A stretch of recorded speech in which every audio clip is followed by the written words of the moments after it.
Good afternoon and welcome to the Goblin Carnival, which is set up some distance from Fannon's trading post on the frontier of the Grand Duchy of Jeff, and is attracting a great deal of attention from local farmers, miners, prospectors, and so forth.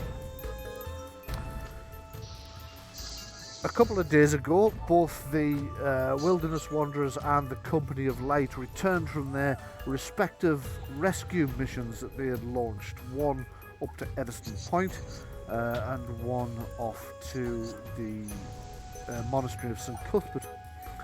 Those who'd gone to the monastery of St Cuthbert were primarily the Company of Light, although without Mog they'd instead taken Nicholas Marty with them. And encountered up there a dangerous demonic cult, the result of which was a difficult combat, a difficult battle. Meanwhile, the Wilderness Wanderers didn't have too much of a problem rescuing Dahlia the White and her engineer from Edison Point, but did encounter a vampire cult on the way home, and that was almost in fact, just as difficult to fight as the Company of Light dealt with. So everybody's feeling the need for a little bit of rest and relaxation when a small gnome has appeared at Fannon's and distributed flyers for the Goblin Carnival. The Company of Light, glad to be back together again, having separated Mog off to the Edison Point thing, has decided that they are going to attend the Goblin Carnival together. Now I'm just getting quite a lot of heavy breathing from somebody's mic, just to let you know. I'm not sure whose it is, but okay. Whoever it was has stopped. Please don't stop breathing. Just to be aware that this.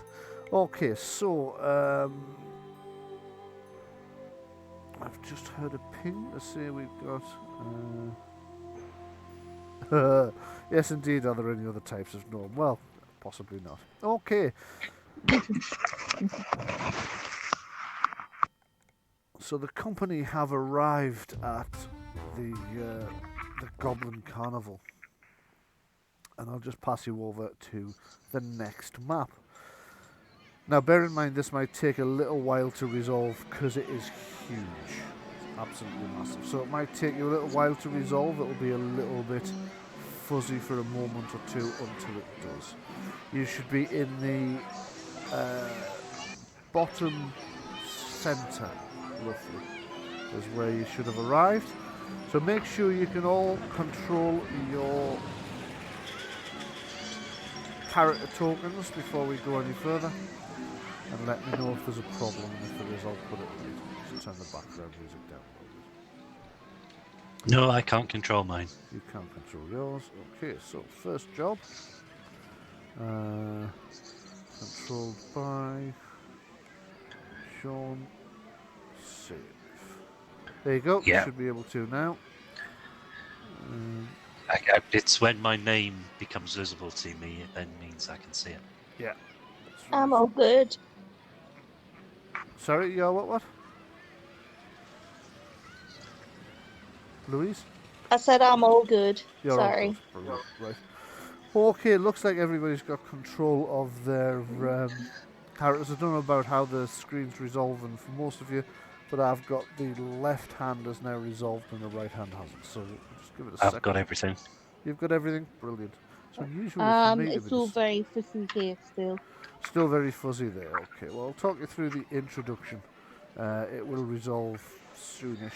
It's a massive map with lots of tokens on it. It is a massive map with lots of tokens on it, yes. And if I'd had any sense, I'd have broken it into 2 or 3, but I didn't, because I haven't. Okay, so you arrive at the carnival, and what you see is a large number, more than you thought. You always think of the frontier as largely devoid of people. There's a few scattered farms here and there, and there's prospectors in the hills. And of course there is the town of West Town, a couple of days march to the west. But you forget just how many people actually do live out on the frontier in these small communities. And it seems as if almost all of them have come to the Goblin Carnival today. You can hear the sounds of the carnival as you approach. At the very back, you can just vaguely, as you crest the hill and come down towards where they're pitched, you vaguely see the way it's laid out. So in the centre, you've got a big top, you've got all the other smaller booths around it in a big arcing circle, and beyond that you've got the goblins' camp and the animal cages, which you can see in the distance. Excuse me. Everybody's been funneled through one entrance past a Vardo, which for you that don't know, a Vardo's a kind of painted covered wagon. This one is unusual compared to a lot of Vardos in that it has a hatch in the side which opens up, and currently we have a queue of people waiting to get past this Vardo, because that's where everybody pays to get in. So let's just take a look. Okay, yeah, so as you approach, you're allowed through the gate, and you can see the two little goblins in the Vardo, who are sort of leaning over and taking people's payments. Roll up, come on. Make a nice orderly queue. You've no idea why they find the idea of an orderly queue quite so amusing, but every time they say it, they cackle to themselves. Okay, so, entrance fee. Entrance fee would be 1 silver piece each for adults, but children are free. We don't charge children. So, 1 silver piece each for adults to come in to our wonderful carnival. You will see many great and wondrous things. Who's next? First thing I would like to do, out of sight of the goblins in the Vardo, and indeed out of sight of any other goblins in the area, is to secrete amounts of money about my person, not to keep it all in one purse. I will keep some money. Yeah. Yes. Yeah, that was one of the things I was going to suggest. We don't take all of our cash with us. We take. Yeah. Okay, so what I'd like you to do is to make 2 decisions before we go any further. The first is how much of your cash and valuables do you have on you? Just jot that down.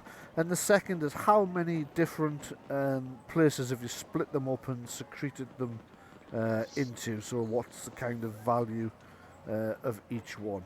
You don't need to tell me right now. You can just make a note of that yourself, if and when anybody takes any of it. Why would such a thing happen? As you're waiting, you can notice several things. You notice that there's a large number of people already in, and that everybody seems to be working around clockwise. Although it's not actually necessary. There's no instructions that you have to. But you know, the first few people go clockwise, and you know what humans are like. The rest tend to follow. The other thing you notice is this chap here, which from a distance looks suspiciously like some kind of automaton, some kind of clockwork man. And here you have a juggler who's just currently juggling with about 8 separate balls, which is a pretty impressive piece of manual dexterity. He's having no trouble at all. In fact, he's even talking to people as he does it. So he's not even watching half the time. He's looking off to the side to talk to somebody. He's telling people where the different booths are and what the attractions are. And these constant swirl of ball. This is an extremely accomplished juggler. And I notice that my map still hasn't entirely resolved yet. It's not usual for me to be this slow, but never mind. Right, I'll tell you what then. I'll pay for everybody. Okie dokie, you hand over 4 silver pieces, and the goblins all give you a little ink stamp on your hands. So that you're all marked. Now, if you wash your hands, remember, try not to wash the ink mark off, but I'm sure we'll remember you. You're very recognisable, and despite what people say, not all humans look alike. Yeah, but there's an orc and a dwarf. Oh yes, I didn't notice that. Did you notice that? I just thought that was a child. I nearly didn't charge. But you did charge. You took 4. There's only 4 of them. Yes, but you know I can't count to 4. Oh yes, of course. Yeah, I've if I forgotten tattoo this on, can I get in for free tomorrow? Right, both of the goblins give you a sort of suspicious look. We've heard about you orcs.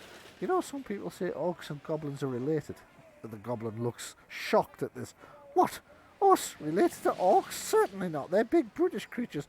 No offence intended. And I'm sure current company accepted. Whereas we're small, kind, friendly little beings with beautiful, deep, rich voices. I'll just laugh this off. Yeah, despite the fact that these goblins are like some of the things they're saying are a bit sort of, how dare you say that I'm a big British creature? There's just something so charming about these little guys, or little girls in this case, because they're both female goblins. You think there's just something so charming about them that they're kind of endearing. Okay, so with your things marked, the goblins explain that the various attractions. Some of the attractions you have to pay for, some you don't. It'll be described on the booth. And some of them you could win prizes. And the prizes, you'll get little tokens. When you win a prize, you get a little token. Collect the tokens, and the booth over there, and she points off to the east, which, if you go clockwise, you'll arrive at sort of last-ish. That's the prize booth. You can cash your tokens in there for various wonderful prizes. Also, some of the booths will take tokens as prizes. So if you win a token on one booth, you can sometimes use that to pay for the attraction in another booth. Do you have any questions before we let you in? No questions for them. Don't However, believe so. Okay. question for the GM. I'd like to look at the mark that they've put on us Yep. and see if it has any occult significance. No, Right. it's a cartoon drawn of a goblin's head. So there's no. Is there a test your strength booth? There is a test your strength booth. Yes, it is one of our most popular. Now, usually, when they set up the test your strength booth, it's usually around to the east, west. That's west, isn't it? Is that west? The two goblins argue for a few moments. No, that's not west. That's north. No, that's not north. North's over there. Are you sure north's over there? Yes, north's over there. No, I thought that was south. Well, if that was south, that couldn't be west, could it? Oh, yes, I suppose you're right. Eventually, they get back onto the subject of answering your question. Yes, anyway, if you go past the apple bobbing and the coconut shies, the bunco booths and the dancing girls, you'll like the dancing girls, they're very good, and the sharpshooting, I think you'll find the test your strength is up by the food vendors. Very good food, by the way. You'll very much enjoy that. And both goblins snigger at that point.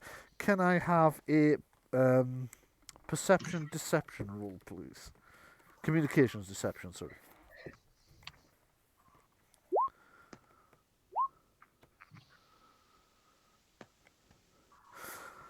Okay, so none of you have fallen for this so far. Mog and Gora have both picked up that when the goblins say about the very tasty food, there's something Adrian's noticed as well. There's something in their snicker. It's not malicious exactly, but it's mischievous.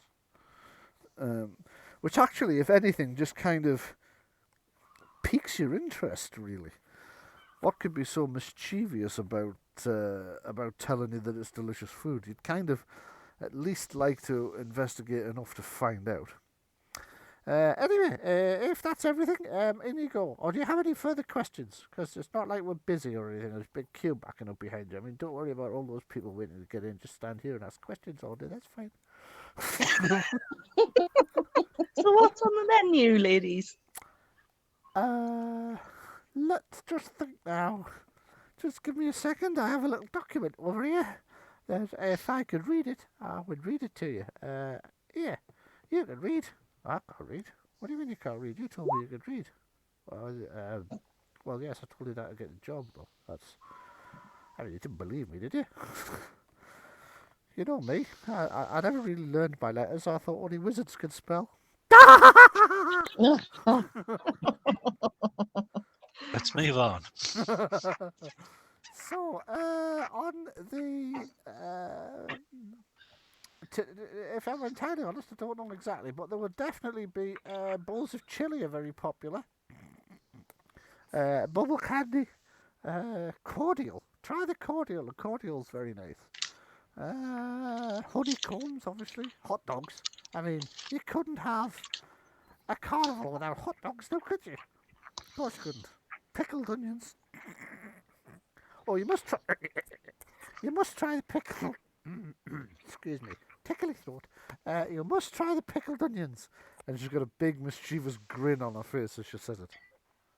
Oh, Okay. and the popcorn. Don't tell him about the popcorn. Anyway, move on. I'm going to have to serve these people. In you go. Right. Fair enough. Okay, so as you enter the Goblin Carnival, you notice that the clockwork man's actually not really clockwork. It's you're not even sure it's a man actually. It's definitely human in size, and you've got the impression it's a person or humanoid, maybe an elf, but you're not so sure. That's dressed quite convincingly as a clockwork person, but isn't actually a clockwork person, which is you can't decide whether that's disappointing or not. But they are also a mime, and that bit is disappointing. So it bows at the waist, making a sort of clicking noise as you come near it, and does a wide, sweeping gesture with its hand to indicate that you should enter. Meanwhile, over here you've got a woman standing watching the goblin juggler, who's now juggling 8 balls in a carrot, and every time he gets the carrot in his left hand, he flicks it into his mouth, takes a bite, and then takes it out and flicks it up into the thing. It's actually incredibly, incredibly accomplished. However, moving around, you find that this big red thing here. Louise, you've already commented on this in the off-screen moments. That's the merry-go-round, which is depicted in the on the landing page. So it's oddly dark and it looks sort of biological, like a giant mimic. But once you're closer, you can see that it isn't. It's just like it's painted wood and paper mache and whatnot. But actually, it seems to be quite a popular little thing. Discordant music rings out from the structure by the side of the path, mingling with the sound of laughing children. Garishly coloured horses, bears, griffins, and other creatures, both natural and monstrous in nature, and all carved from wood and painted, bob up and down as they rotate around a central column of the merry-go-round. Goblins hop on and off, helping children on and off the ride, collecting payments and making certain everyone is safe.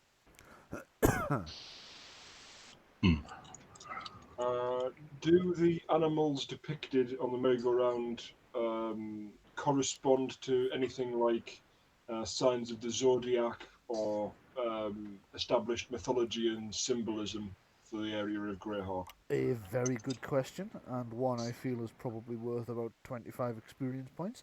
Make an intelligence. Now then. Let's make it arcane law.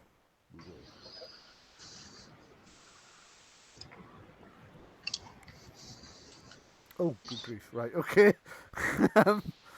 No, you're absolutely positive that they don't. While some of the animals are in the constellations, there's no real sort of connection. It seems to be anything that the goblins reckon that they can carve, that they've either seen or seen pictures of, that they can create realistically and paint realistically. So it's kind of a mishmash of things. Some of them are not even from the folklore of the same regions, although of course carnivals do have a tendency to travel. But yes, no, it doesn't appear to be anything occult in any way or anything along those lines either. I'm just marvelling at the artwork. The artwork is quite impressive. You reckon that there's some quite talented sculptors and painters have worked on this. I mean, they're not painters up to your standard, but they are, better than you might expect for a travelling carnival, to be honest. Okay. Could I have a perception seeing roll from you all, please?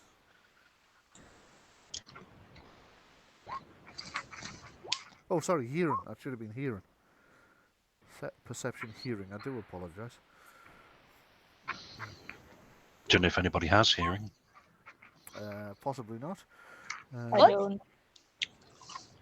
Okay, Adrian's accidentally clicked 3 times there. I'll just take the top one. Oh, sorry. It's okay. It happened in one of the games the other day as well.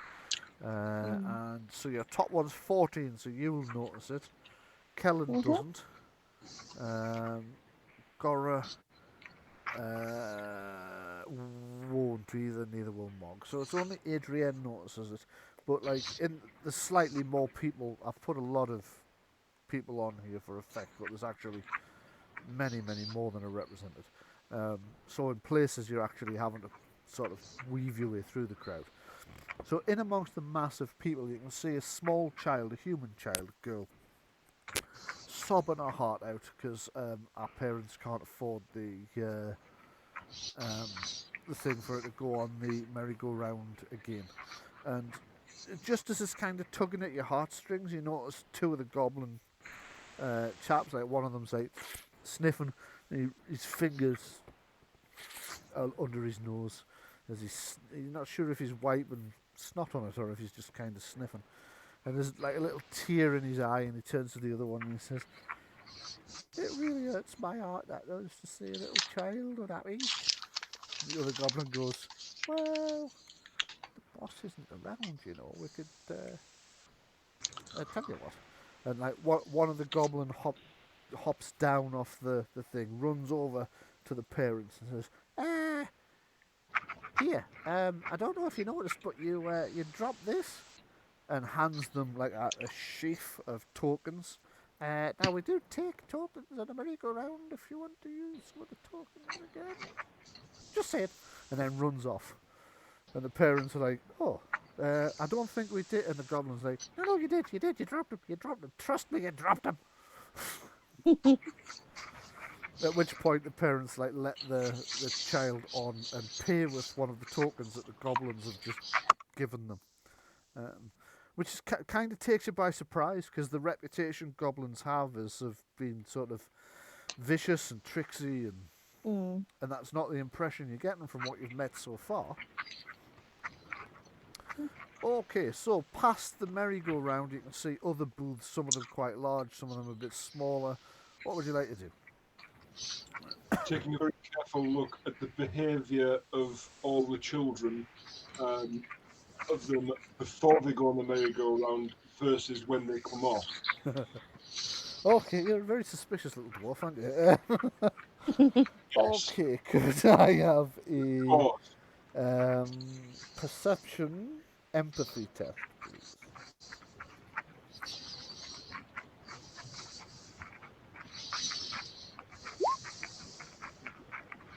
Yeah.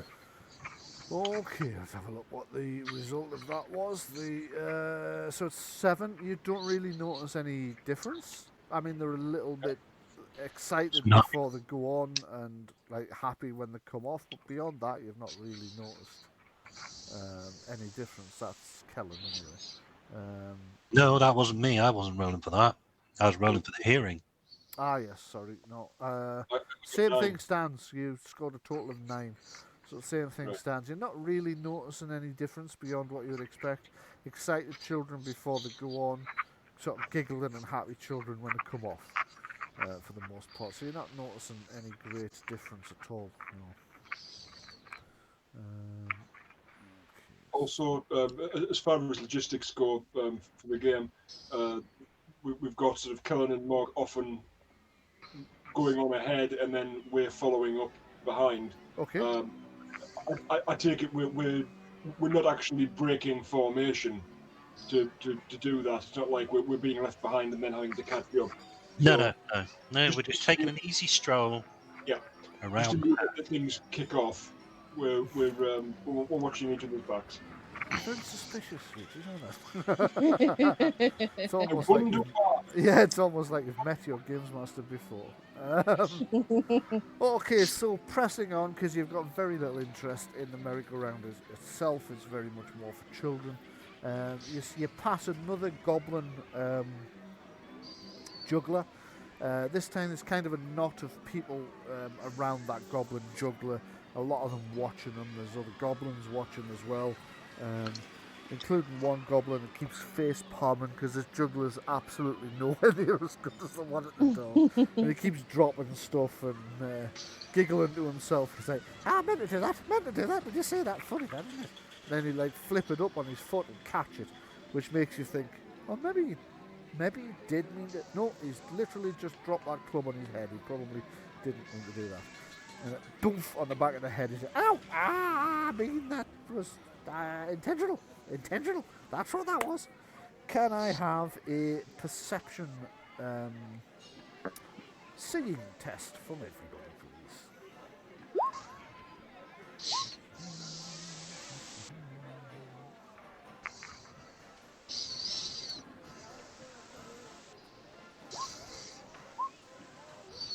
Okay.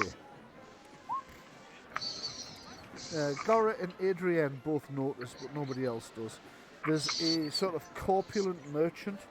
You've seen him around Fannon's in the past. He's one of these. He's very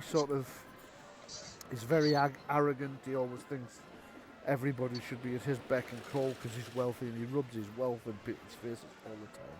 And you see one of the little goblins is like looking side to side, make sure nobody's watching, and then just sort of approaches him, dips his purse, and takes 2 gold coins and sticks it in his own pack and then runs off.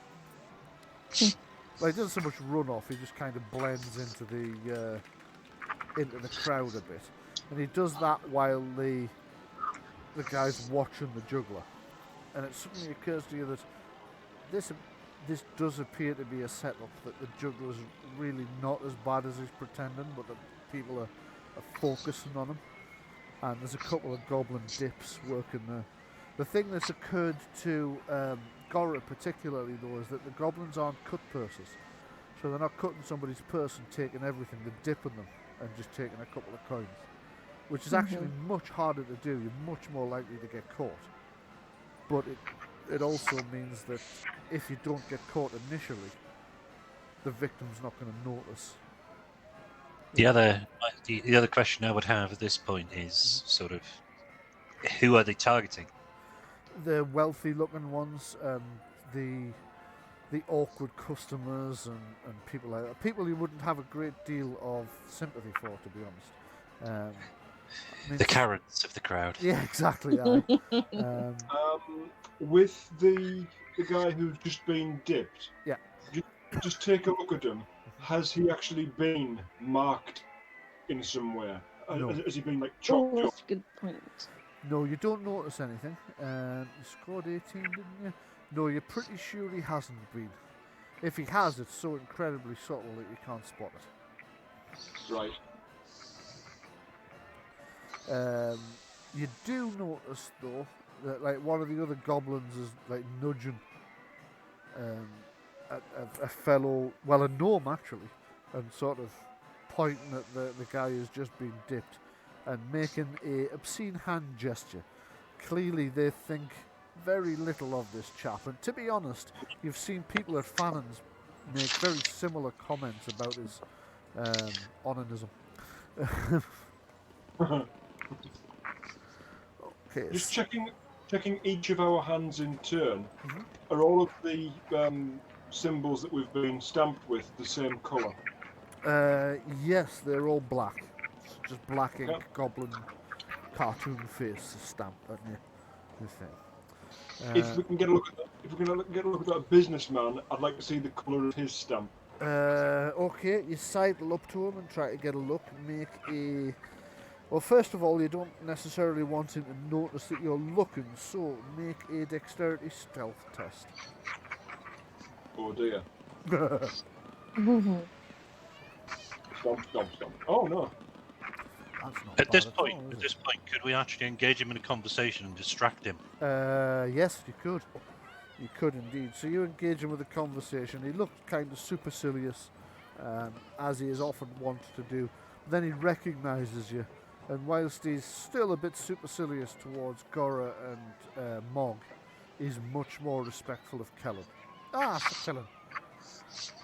Ah, what brings you here? Ah, sorry, that was a foolish question on my part. Obviously, the entertainment. Although it's a little bit substandard, but what can one expect out here in the hind end of... whilst he's doing all this, Gora's like straight in to get a look at his hand. It's exactly the same mark as the rest of it. Right.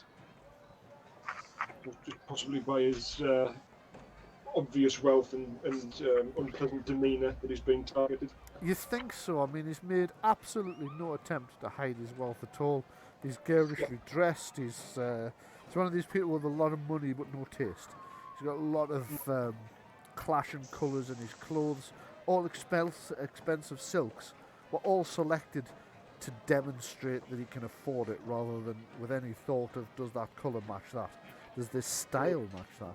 He's got a lot of jewellery on as well, and he's got. Take it, he's a little bit on the plump side as well. He is a little bit on the plump side, yeah.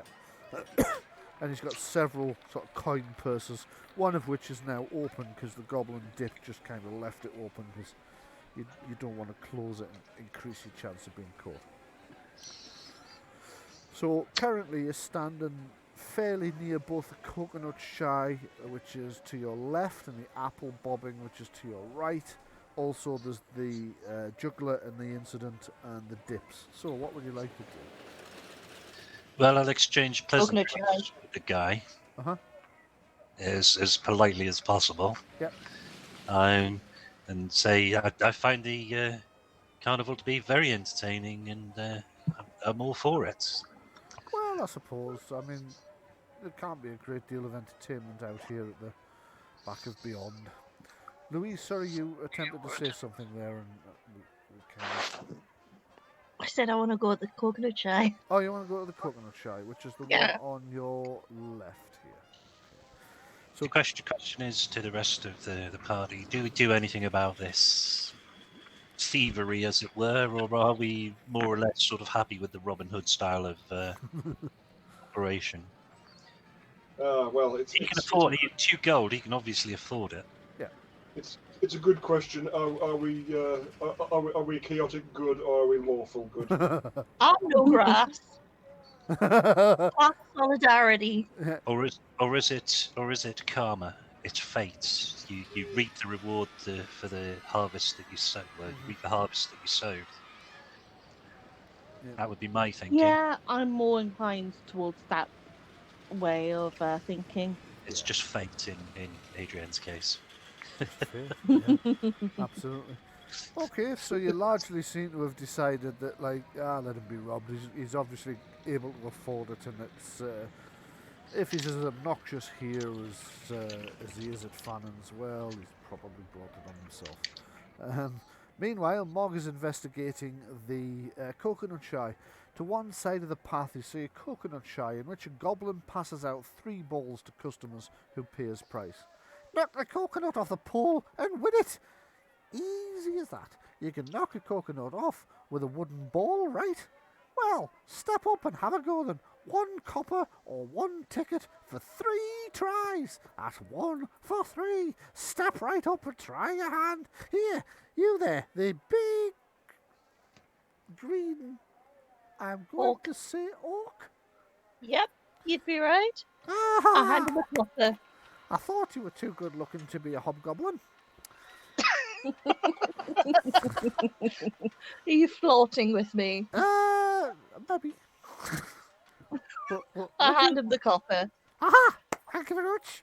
He puts the copper underneath and he hands you 3 coloured wooden balls.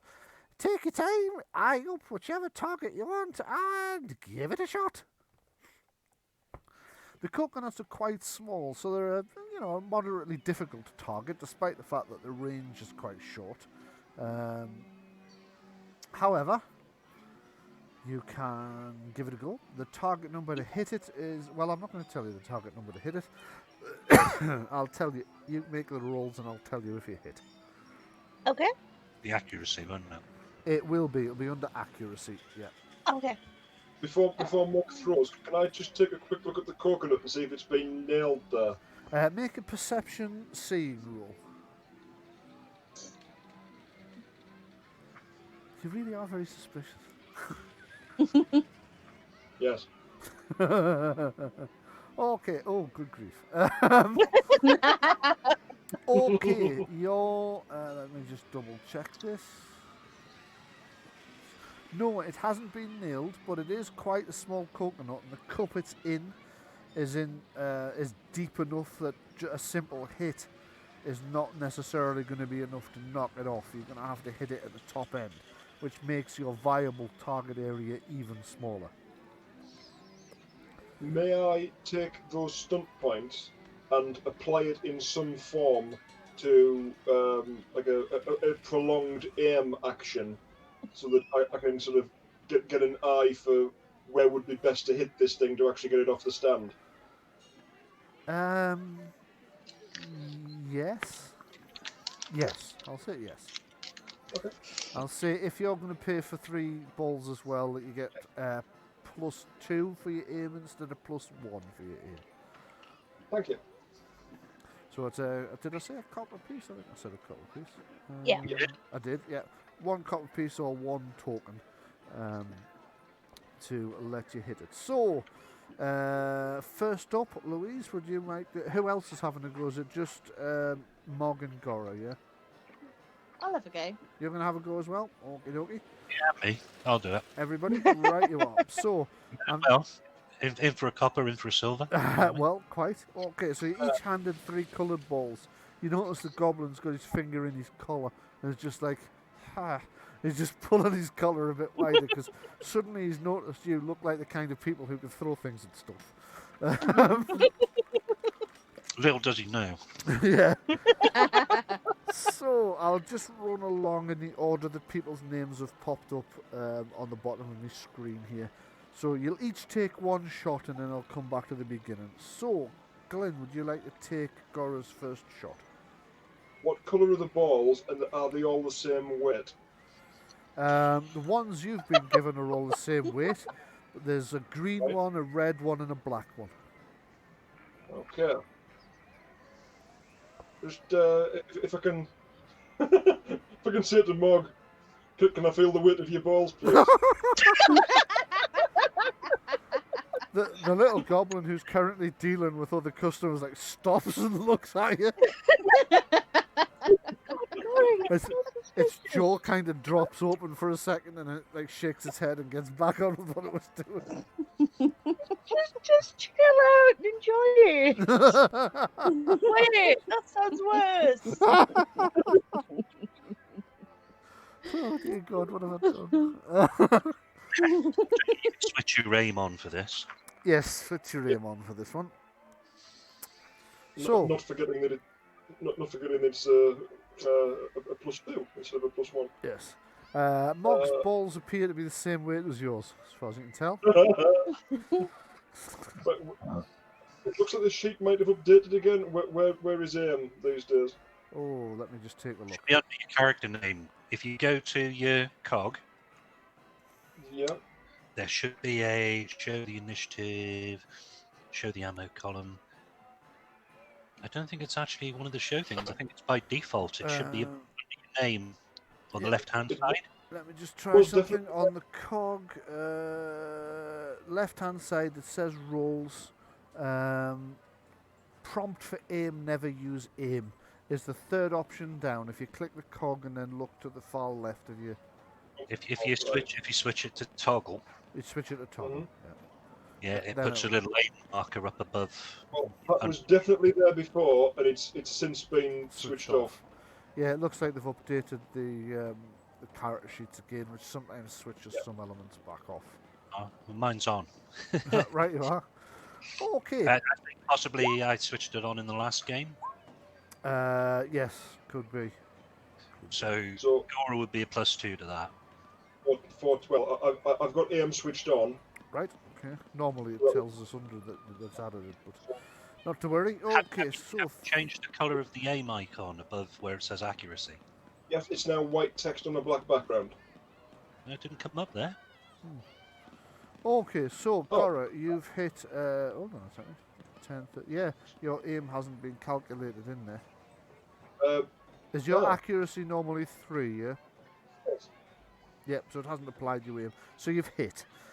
You've just clocked it at the top end. Can I get you to roll d6 damage and add your perception bonus? Okay.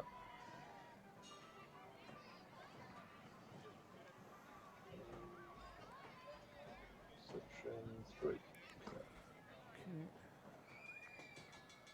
Your perception's 3, right? I think you've probably got this nailed. Hang on, you said it wasn't nailed. Well, quite, yeah. So, right, 9 points of damage. So you hit the coconut with enough force that it knocks it off the top of the thing, and you can see the little goblin like. So he waits till you're finished because obviously he doesn't want to stray into oncoming wooden ball fire. But that's 1 coconut you've won yourself. Well done. You can, as well, I don't think he mentioned this, but he will tell you now, you can trade in 3 coconuts for 1 prize ticket. If you win 3 coconuts, you can trade them in for 1 prize ticket, just in case you don't feel you can eat 3 coconuts before they go off. Because, you know, coconuts go off in, eventually. I don't really know how long it takes. I'll be entirely honest, I don't like coconuts. Okay, so he gets back to dealing with somebody else, and Mog, it's your turn for your first shot. Okie dokie. It goes pink. You just barely hit it in the right place. Roll the damage. That would be a 14 because she hasn't added the aim on.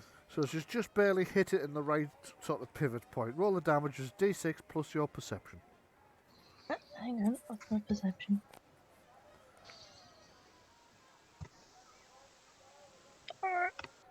Meanwhile, in the background, you can hear lots of people laughing and joking, and you can hear the apple bob and stall, and music and Borkus calling out. Smells. The hot dogs are cooking. Okay, you've knocked a coconut off as well, so that's 1 coconut for Mog. Kellen, you to go. Eventually. Winds up. It winds up like a pitcher in a baseball game.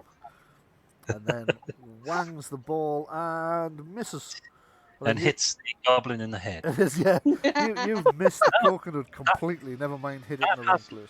Yeah, it's not adding the aim in. It's not, is it? No, even with the aim in, no, that's still going to be a miss. Yeah. So your ball thumps heavily into the canvas behind. Now, you to go. So it's an accuracy roll you're making. And I'll remember to add +1 for your aiming, because it doesn't look like it is adding. So that would take you to 13, that's just hit. So if you'd like to roll a d6 and add your perception to the damage. Okay. To see if you've hit it with enough force to knock it off.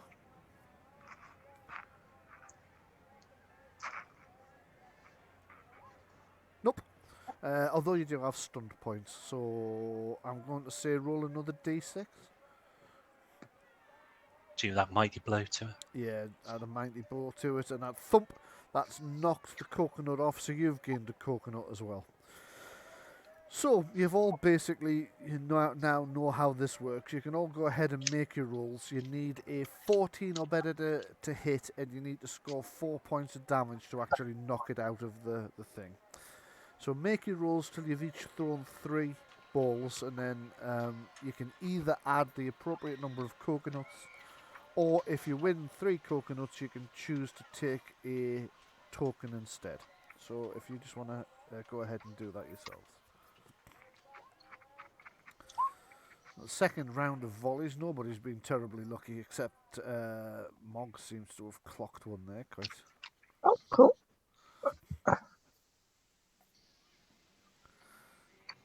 Adrian's hit.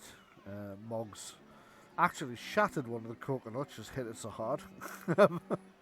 Of what, sorry? You've shattered the coconut you hit, you've hit it so hard. Aww. It's alright, it gives you another one. It leans over and in a conspiratorial whisper, he says, to be honest, we have loads of coconuts. Which is odd, really, because we're a long way from where you find coconuts. Hmm.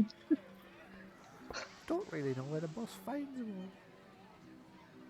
That's a little concerning. Yeah, Thanks. tell him, Mr. Gam. The more people win, the fewer we have to eat on our journey to the next. Because I ate coconut. Have I mentioned I ate coconut? I ate coconut. I've never had coconut. Oh, they're nice, you'll like them.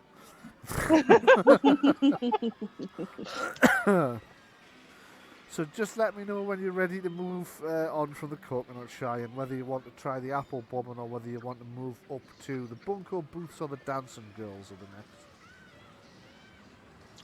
The what boots? Bunko booths, it's like little, if you ever remember Paul Daniels, he used to do a lot of like short tricks that are all sort of sleight of hand and speed.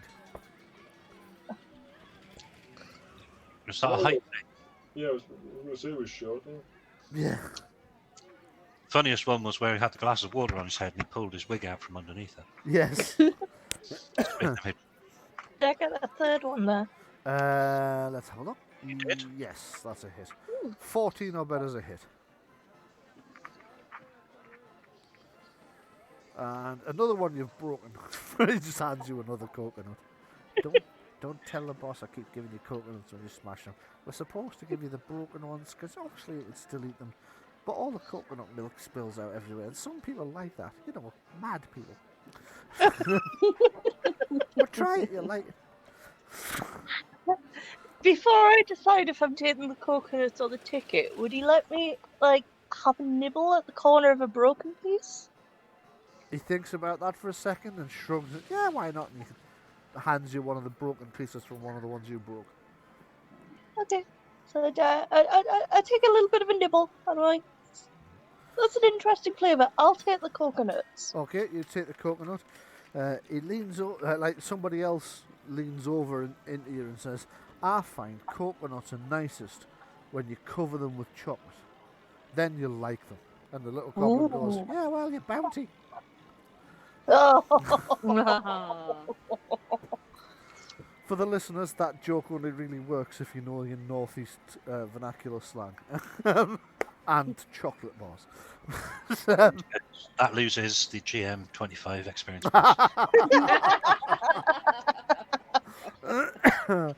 Okay, so moving on from the... He did say he doesn't know where these coconuts come from, Yes. and we're on the frontier. Yeah.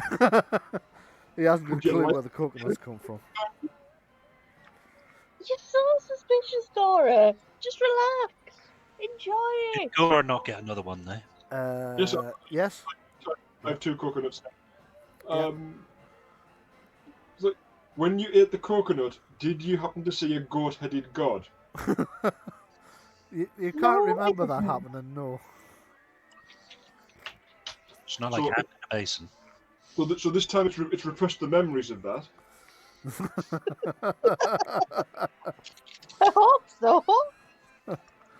Okay, so... Has Mog told you about that? I'm talking out of kind. Yeah. Right, Okay, I shall go and bob for an apple. okay, you're going Yeah. to go apple bobbing. Turns, yeah. So apple bobbing up next. I'm going to not do the apple bobbin because I feel like I'm at an unfair advantage on the apple bobbin, given that I Because can of the breathe tusks. underwater. Oh yes, and you can breathe underwater. Good point. Yeah. That's fair. And you're an orc. Yes. Okay, so under a canvas canopy is a wooden deck, upon which a dozen or so people are bent over barrels trying to do something. After a while, one child sits upright, her hair wringing wet and an apple in her mouth. The goblin carnies clap and cheer the little girl, ruffling her hair, and off she skips to her parents with the prize, a fresh apple. Okay, it costs 1 copper piece or 1 ticket to play. Participants must grab an apple from a half-filled barrel of water using only their mouths. It's trickier than it looks and requires a dexterity legerdemain test. Mm. Well, I have no chance, but I'll have a go. Okay. And you scored 9. 9. So actually, yeah, you've got one. Oh, So you God. dip Okay. your, Oh, your well head done. in and you think, I've just missed. I've got it. I've got it. So you stand up and like your hair flicks back. There's water showering off it, and you've got Timothy. this big apple stuck in your mouth, and the goblins are all clapping and cheering. Yay! Praise Pedro!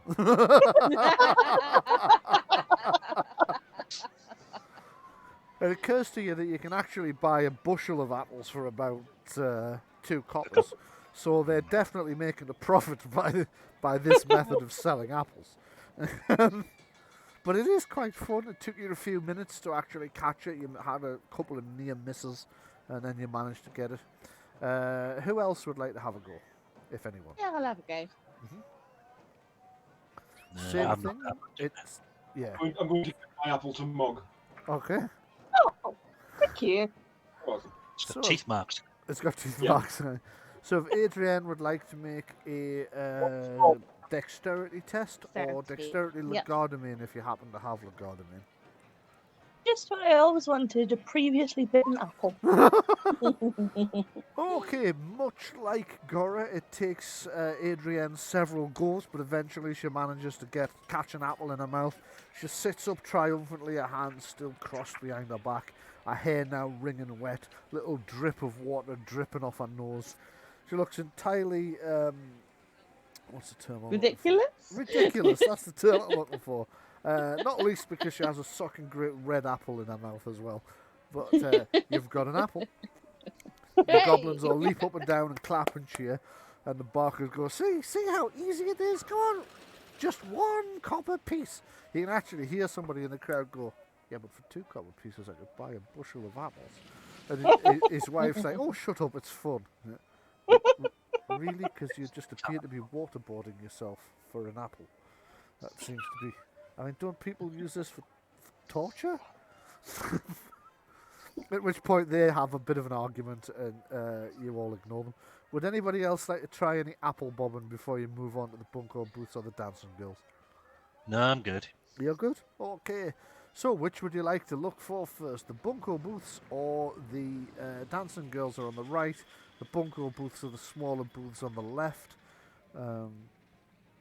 Am I correct in thinking Bunko Booth would have like the shell game kind of stuff? It almost certainly does. I'll tell you what, let's open the bunko booth and have a look. Also, why is that? Shall we all move up to the first one on the left there, behind those 2 guards with the guys with the purple cloaks? The 2 guys with the purple cloaks, yeah. It definitely look like some kind of bodyguards or something. Hold on, I've got an annoying little thing that's cropped up here and I can't seem to get rid of it. Never mind, it's not actually blocking. Not called Ben, is it? No. So, the bunko booths. These popular booths contain goblins who run sleight of hand games such as Chase the Lady, Follow the P, and similar games. One in particular attracts your attention because it's exactly what Gora was just asking about. Keep your eye on a P. It's not that hard. Here it is. This is the deepest voiced goblin you've encountered so far. It's the only one who hasn't got a bit of a squeaky voice, and he's much taller and thinner than the other goblins. You think there's a bit of hobgoblin in him, actually. Keep your eye on a P. It's not that hard. There it is, right in my hand. Now, see where I put it? Good, good. Watch the cup. It's under. See that? You see? Keep watching, keep watching. At this point, the goblin is going relatively slowly as he swaps the cups around. Easy, isn't it? Easy. Okay then, folks. Now, you've seen what you're up against. Let's make it interesting. I'll wager a prize ticket against a silver coin that you can't find the P twice out of 3 tries. Who's up for it, eh? Come on now, don't be shy. Put your money on the counter. On top of this prize token, and let's see whose eyes are faster than Bogart's hands, eh? I'm not as fast at this as I once was when I was a younger hobgoblin, you know. Did I say hobgoblin? I meant goblin. Honestly, I meant goblin, I swear. Yes, I meant goblin. I meant goblin.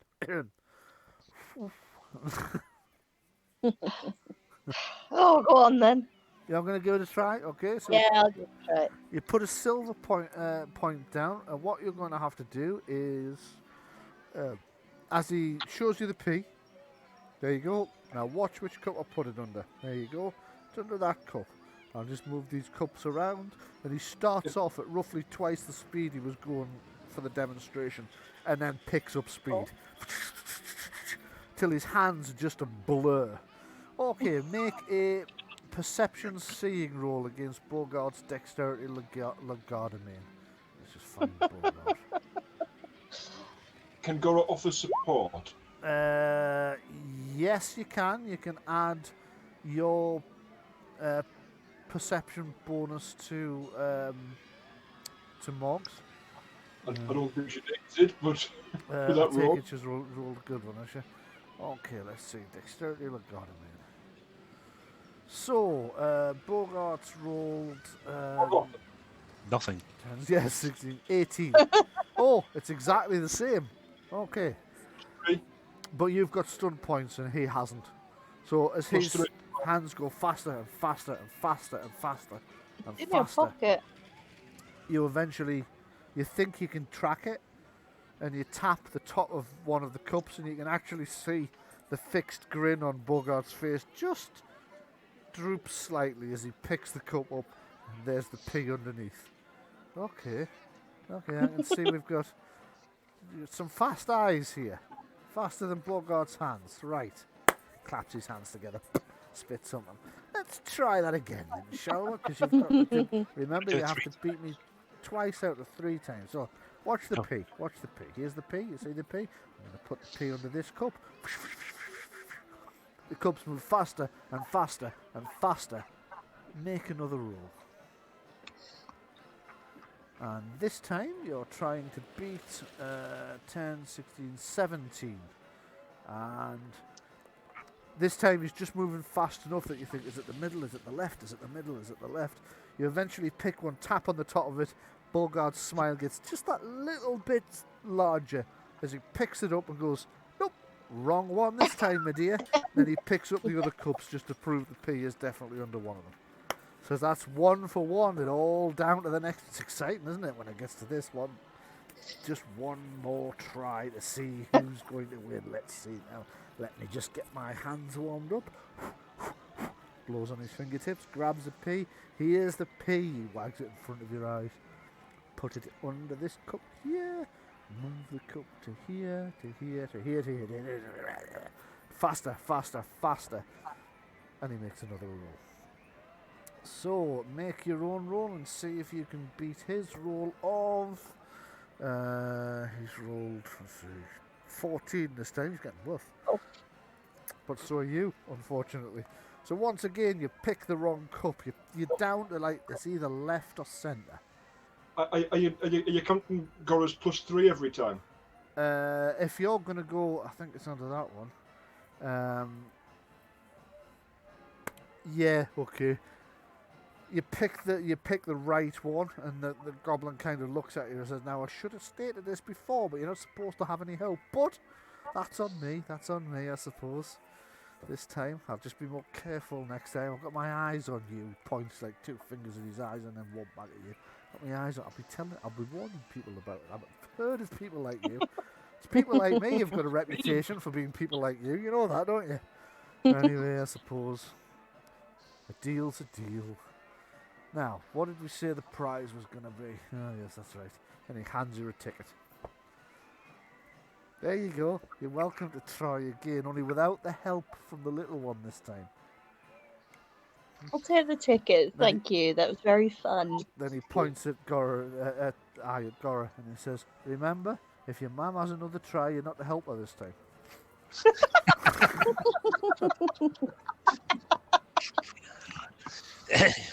dragging Gora swiftly along. Okay, my personal favourite is up next, then the Goblin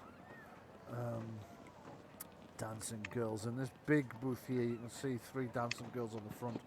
Although actually, that depicts human dancing girls, and they come on a bit later. So let's just head over to the here. Hands on your wallet. Hands on your wallets for the dancing girls, yep. Okay, and... right, a small crowd gathers around a raised stage. Raised stage here, as a cacophony of music rings out, mingled with the chaotic goblin chittering and chattering. The crowd roars with laughter, cheers, whistles and claps, jostling one another to get a better view. Curious, you crane your neck to see the show. On the stage are a gaggle of overdressed goblin dancing girls, although you're pretty sure that at least half of them are actually male, and are dressed in numerous layers of petticoats, unconvincing wigs, and an inordinate amount of rouge and blusher that really have no place on green skin at all. They dance chaotically about the stage, wagging their posteriors, strutting with knees coming up to their chins, weaving in and out of one another, all while singing along out of tune to a very well-known bawdy dance tune.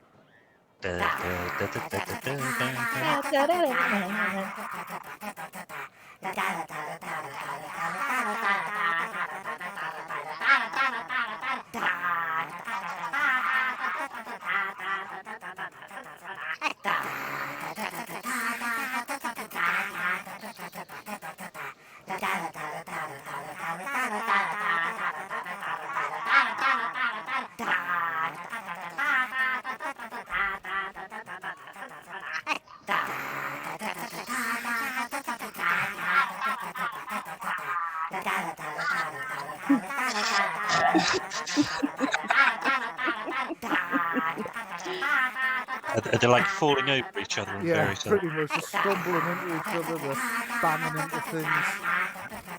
It's like the Time Bandits. Yeah, absolutely, very much like the Time Bandits. Yeah. Reminds me of Gremlin. Yeah, and that. Some of the crowd are doubled over laughing, and some dab tears of joy from their ears, from their eyes at the spectacle. It's almost a disappointment when the exhausted got. Ooh, why is it still going? Oh, I'm hearing it coming back from somebody. Right. Where was I? Some of the crowd are doubled over laughing, and some dab tears of joy from their eyes at the spectacle. It's almost a disappointment when the exhausted goblins troop off the stage, and the last one announces, "Ladies and gentlemen, thank you so much for letting us dance for you. Please feel free to put a tip in the hat that is being passed around. I'll split it with the other girls. I promise." The goblin winks conspiratorially. As a goblin makes its way around the crowd, almost everyone puts something in. Some tip in copper, some in silver or two, but the little goblin dancers seem to be doing rather well. You can... How many dancers was there? Sorry, say that again? How many dancers was there? There were 7 in total, including the announcer. I'm going to put 7 copper in the hat when it comes around then. Right you are. As the hat comes round, you drop 7 copper in, the little goblin with the hat. Thank you very much, thank you very much. I'll do the same. You do the same? And thank you, sir. And you, little girl? Oh, sorry, you're a dwarf. Sorry. I'm a bit short-sighted, you know. You know what? You what, Glenn? Sorry? I say I get that a lot, yes. And eventually the goblin kind of moves on as people put coins in the hats. And the announcer starts again. Now! The goblin dancer cum announcer calls out, "Please welcome to the stage another of our acts. Now, we're sorry that these ladies aren't as pretty as us, but hey, they're only human. So, please give them a warm hand on their entrance. This is Penelope's people!" At which case, the goblin hurries off, and several blonde human women take to the stage and begin a considerably less chaotic, but oddly less popular dance. Now, can I have perception seeing rolls from you all, please?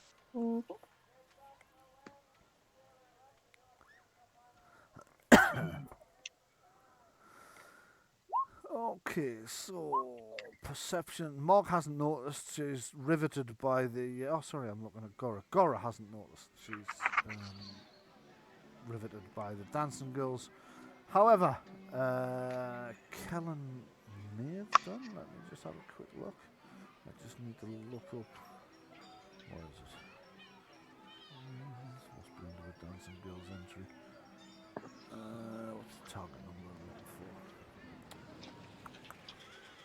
for? It's not as high as I thought it was. Okay, so Adrienne, Kellen has only just noticed it, and Mog's noticed it, so there's only Gora hasn't. And I will just draw your attention on the map to this little cluster of things going on over here. People with blades accosting somebody. Yes. What you can see is 3 large, thuggish-looking men, 2 of which have got their daggers drawn, and 1 terrified goblin, which has been held by the scruff of its neck up, like its feet dangling off the ground. It's got these big, floppy, like slightly curled, slippery things on that are dangling off the ground. The goblin looks absolutely terrified as these 3 men are sort of brandishing knives at it and snarling something in its face. From where you are, if you want to hear what they're saying, you're going to need a perception hearing roll. We're going to move towards them anyway. Okay. Well, they don't notice you coming. The two focused on terrorising this goblin, and the goblin is too focused on these 3 big thuggish louts terrorising it to notice your approach. Well, we'll do a listening in then. Yep. Okay. So, I haven't seen the goings on. I have seen the rest of the group move off, and I wouldn't miss that. No, that's right. You wouldn't miss them. Suddenly, you look round to see what's going on. You follow them, and you see the same thing. These 3 thugs menacing this terrified goblin who's dressed as one of the carnies. The goblin's they've got him by the neck, and lifted him off the ground, and his little feet are kind of kicking, sort of aimlessly. He's kind of and they're snarling something at him, which Kellen just about makes out. Doesn't catch the whole thing, but he catches. I'll ask you one more time. Now, where's our sister? And if you don't answer, my brother here is going to cut your eye out. And that's just for starters. So you be telling me where you've hidden her, you nasty little creature. Right, what are you all doing? Right, well, I'm going to boldly step forward and say, you there, what's going on? Right, the largest one looks around straight at you and says, "This is no concern of yours. Why don't you just fuck off?" Oh dear. I say, why don't you pick on someone your own size and rugby tackle into the guy that talked smack at Kellen there? Right, you are. Make an attack. You've taken him completely by surprise. Including, you've taken me by surprise as well, so I'm not going to ask for initiative roll. I'm just going to ask straight for an attack roll. How do I do that again? So it would be brawling. Yep. Which is accuracy. Accuracy. yeah. Okay. In the name of Palo, I bid you to Okay, let's just have a quick look at what the thug's defense is, because I think he might have just. Although we will be taking a penalty for being taken by surprise. 3 thugs. Just barreled into nothingness. Yep. His defense is 11, so it's down. You've taken him by surprise, so it's down to 9, which is actually what you scored. So, right, you've hit him thump. Match your strength might versus, his strength might.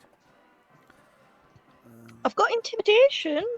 Yeah, but you chose to attack him rather than to try and intimidate him. Fair enough. Okay. So, you rugby tackle into him and he just stands there, and as you've thumped into him with your head right in his stomach, he's like, but that's it. It's just, you wrap your arms around his waist, attempting to pull him down, and then you just slide to the ground till you're lying with your arms around his feet. And your nose in the dirt, thinking, well, that could have gone better. Okay. As I was trying to I was trying to say before I was interrupted. In the name of war, I bid you to stand forth and speak.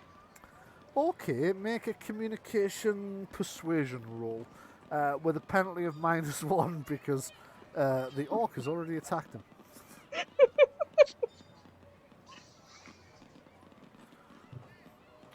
So that's a 13. Okay, let's just have a look. See how belligerent he's going to be. Not very, actually. Although the orc has he's literally just kind of bounced off him, really, and hasn't bothered him in the slightest. He is suddenly realising that... Oops, it is. I shouldn't have moved that.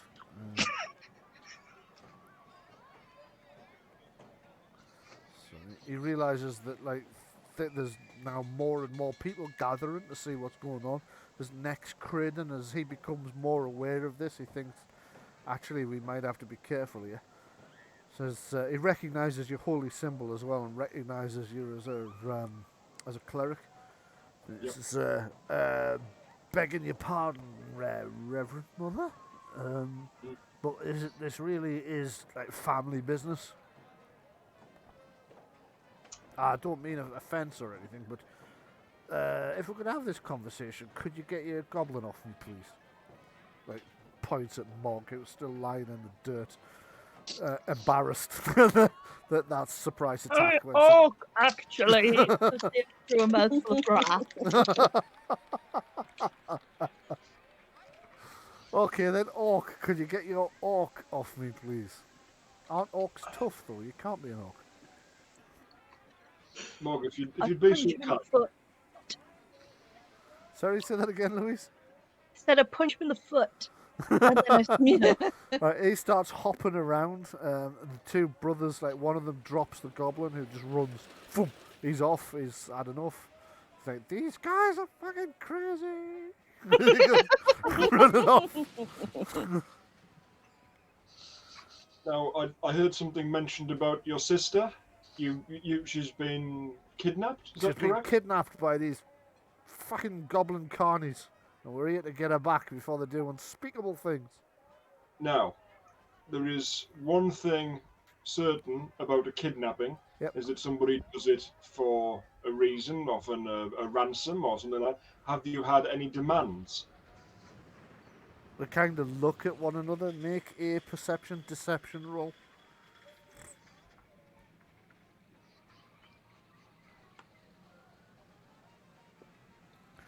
Just deleting something from the Games Masters there that's kind of making it difficult to see what I'm doing here. See, your perception-deception roll was 13. Let's just have a look and see. I'm going to have to...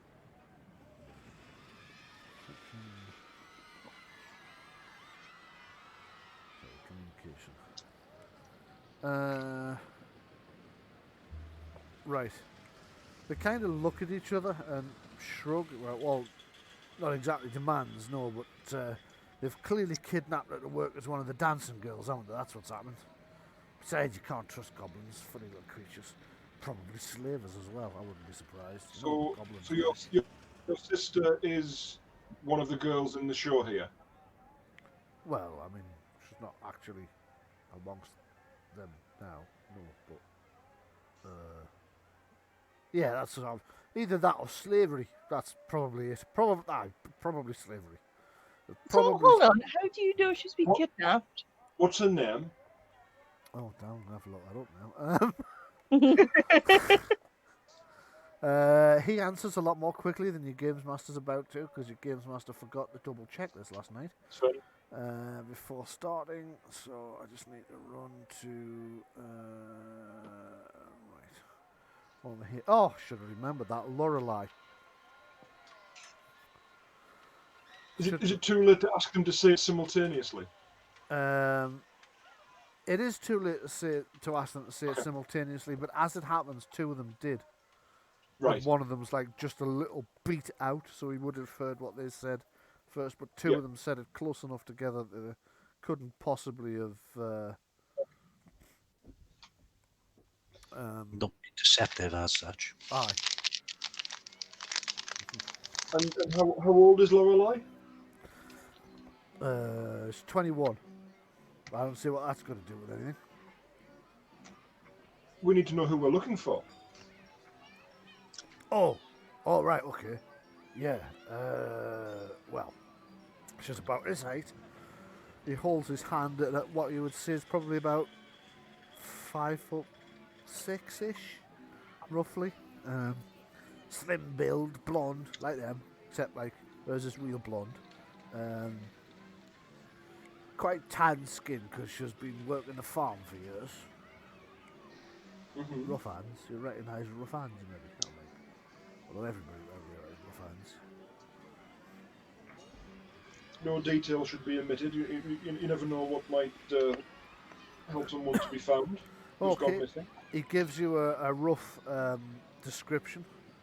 I say rough, it's actually fairly good. And you notice that the crowds kind of that had sort of come to watch this kick off has died down. But you notice a number of like goblins are heading this way now. Like When was the last time- larger than the carnies you've seen. These guys look like they're the ones that do all the lugging stuff around. Rousties. Yeah. When was the last time you saw her? About 2 weeks ago. And under what circumstances? Right, make another communication deception check, would you please? Or you can make perception empathy would probably be better. Make a perception empathy check. Is that just for Gora or for all of us? All four of you can make this one. This one, excuse me. So whilst he's asking the questions, the rest of you are kind of listening into their answers. Do they still have the daggers in their hands? One of them's put his away, the other two have still got theirs in their hands.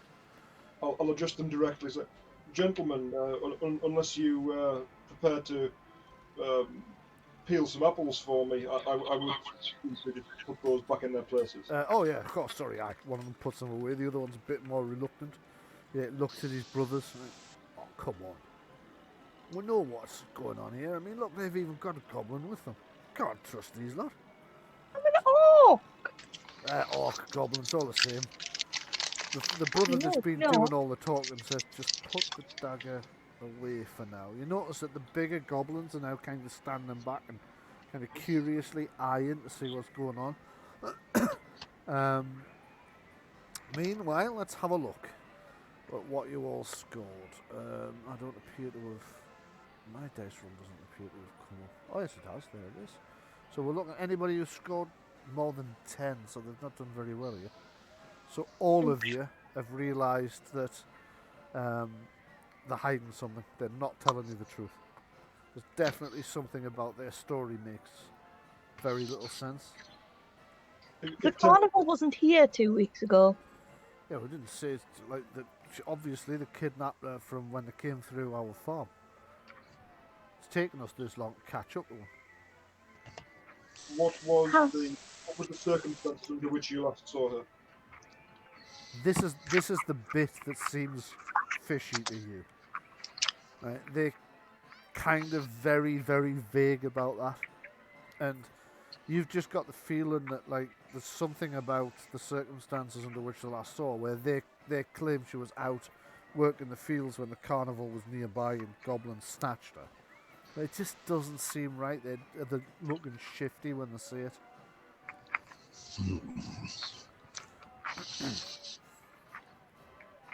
It's a very important thing that when we're dealing with a potential hostage situation, a potential kidnapping, that if any threat is made towards the kidnappers, then if they already have her hostage, no end of harm could come to her in exchange. So, Okay, make a communication persuasion roll.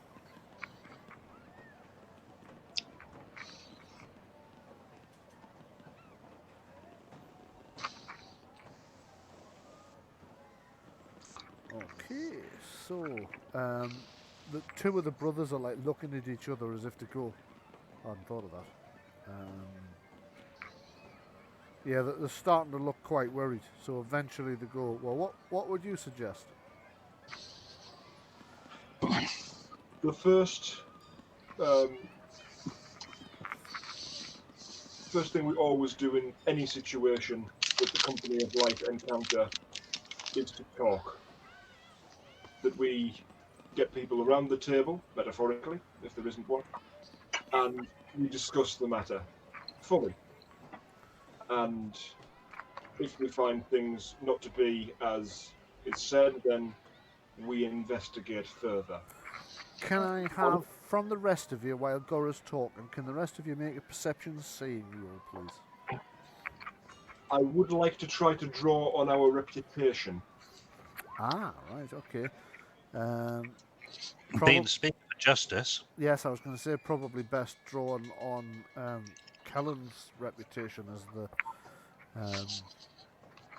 Okay. In that case, they kind of reluctantly go, well, yes, your sirship. Whatever you say, your sirship.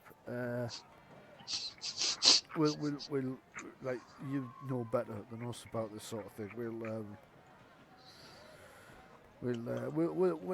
leave it in your hands, and we'll be waiting outside. At which point the goblin, the large sort of bulkier goblins, come in and go, "Come on, then, lads, out you go. You can sit outside, but we can't have you in here. The nice gentleman here has said he'll sort it out, and we trust him, and you trust him. So, and they kind of look at the goblins, and like, you can see they're thinking about starting something. But there's now like 5 big burly goblins, and there's you guys. There's just 3 of them. The crowd's starting to gather again because it looks like something's going to kick off, and eventually they kind of slink off. All right, we'll be outside, but you better sort this out because it's on your head if we don't get our sister back and if something happens to her. Now then, those of you who I asked for a perception seeing roll, we have Adrian's got 11, so didn't notice it. Mog's got 14, so she's on the ball today. She noticed it. Kellen didn't quite. He noticed type movement out of the corner of his eye, but when he looked, it was gone. So he hasn't quite caught it. But Mog... Sorry? Your phrasing was, while Gora's talking, the rest of you see if you perceive it, or did I not get that one? You didn't know. Right, because you were busy sort of focusing on them. So only Mog's noticed. Mog, what you noticed is there's a girl dressed, I say girl, it's a woman, dressed as a dancing girl, being manhandled away by 2 fairly burly goblins. Like, one's got a hold of her wrist, and the other one's kind of looking around to make sure nobody's noticing, and they're dragging her off towards the northeast, round the back of the big top. Okay, I'm gonna, as quietly as possible, nudge Kellen and Nod. find out what's going on, and follow. Okay. So, Mog nudges Kellen whilst Gora's diffusing the situation. Kellen's looking a bit blank because he can't figure out what it is that Mog's seen. But as Mog takes off, Kellen decides, like, well, obviously Mog's seen something that she needs me to come with her for, so I'm going to follow. So just bear with me a second till I move these. I can't. This map's so huge. I'm not 100% sure I'm going in the right direction here. You so are going in the right direction. You should be able to see. Yeah, I see them now. Right, you are. So, it is quite large, as you can see. Right, as you get closer, can I have another perception seeing roll from you, please?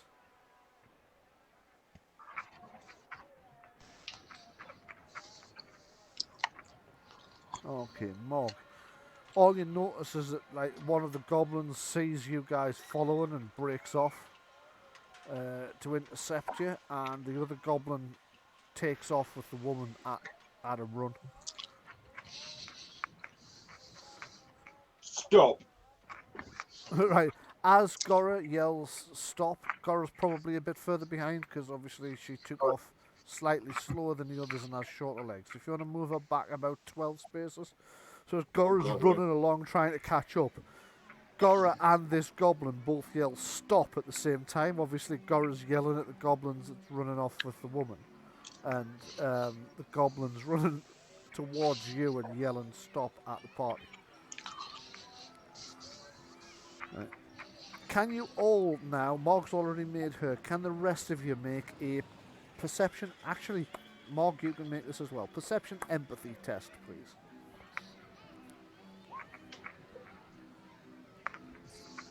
So when you called for the last perception test, I didn't realise it was just for Mog. So That's okay.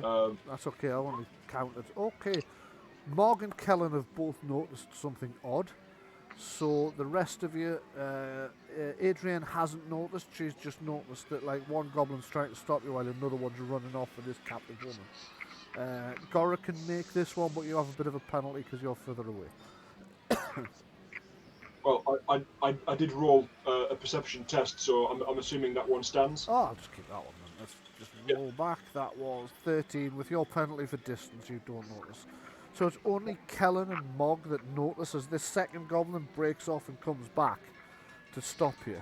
And the other one keeps running, right? Although he's got his hand on this woman's wrist, dragon's the wrong term. Guidance seems to be more like it.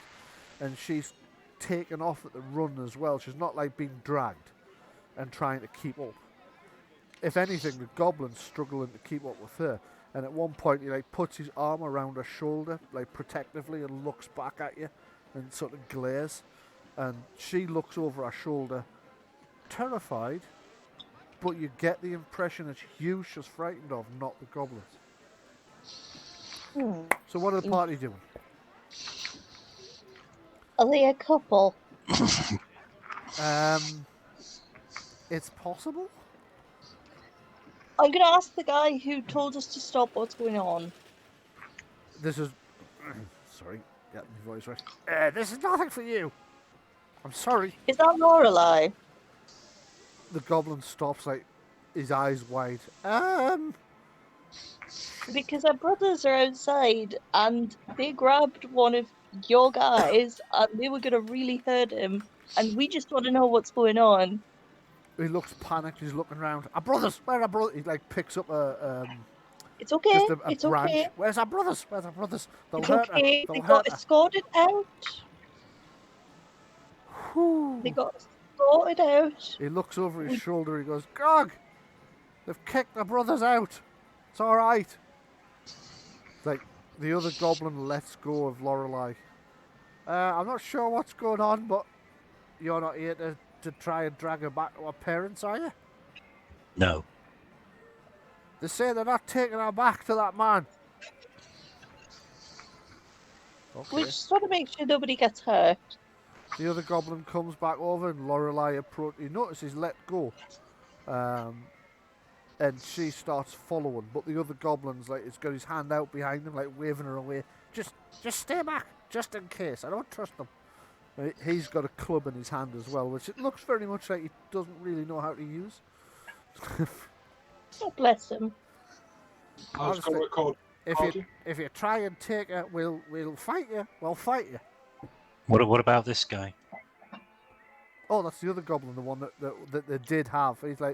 He's now cowering behind the bigger goblins.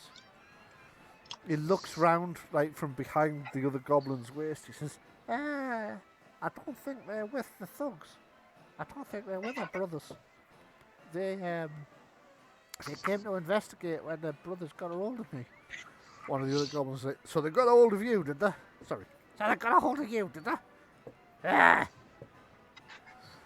Lorelei, The brothers got home. Brothers got, yeah. Lorelei sort of tentatively looks back, says, You're not with my brothers. My father didn't send you. No. No.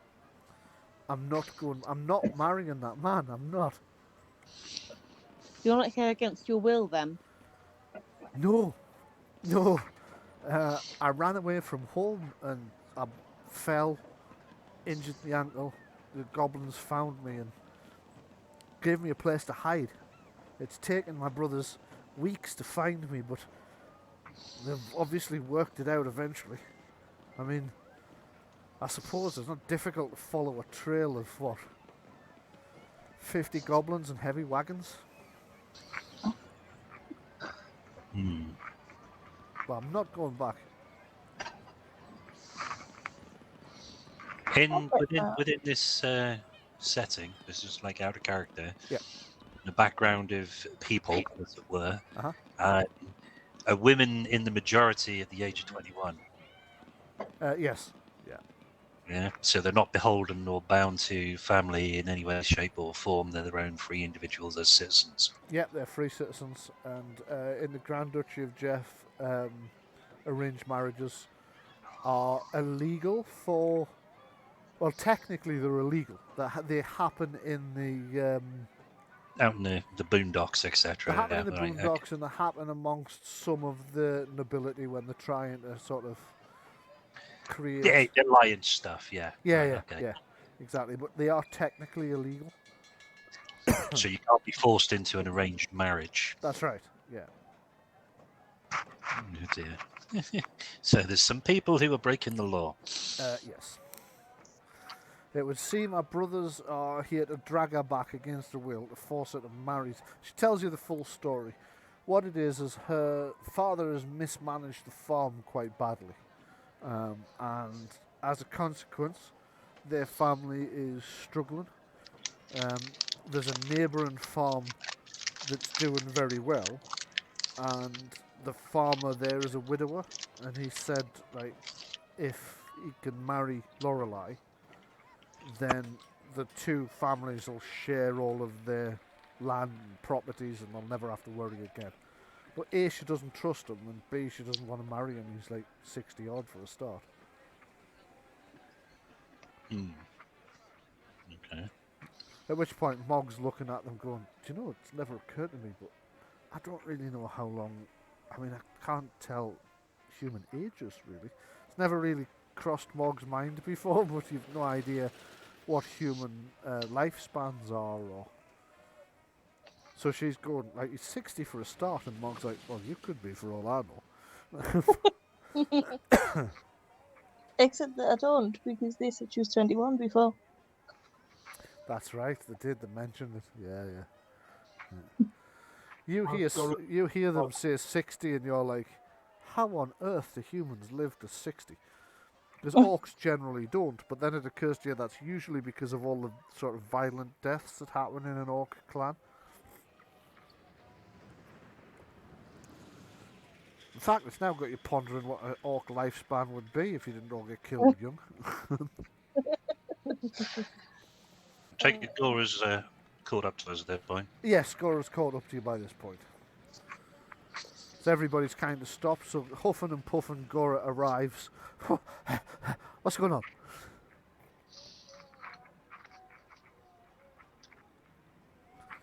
I'll say to Gora, well, this is Lorelei, the missing sister, Hello. who happens to have run away from an enforced arranged marriage. Yes. And I'm not going back. I don't care, my brothers. But the thing I'm most worried about is, I mean, they've already attacked little Gilpick here. And what happens if they come back and hurt the others? By all the laws of men and gods, they are in the wrong. We shall go and inform them of such, and there shall be consequences if they attempt to do the same thing again. We're not going to make you go back with them, but it might hold more weight if you do come with us and try and explain. Because they might think that they might genuinely think that you've been kidnapped if you just disappeared without a trace. They know I haven't As been they say. kidnapped, but I'll come with I you. know you haven't.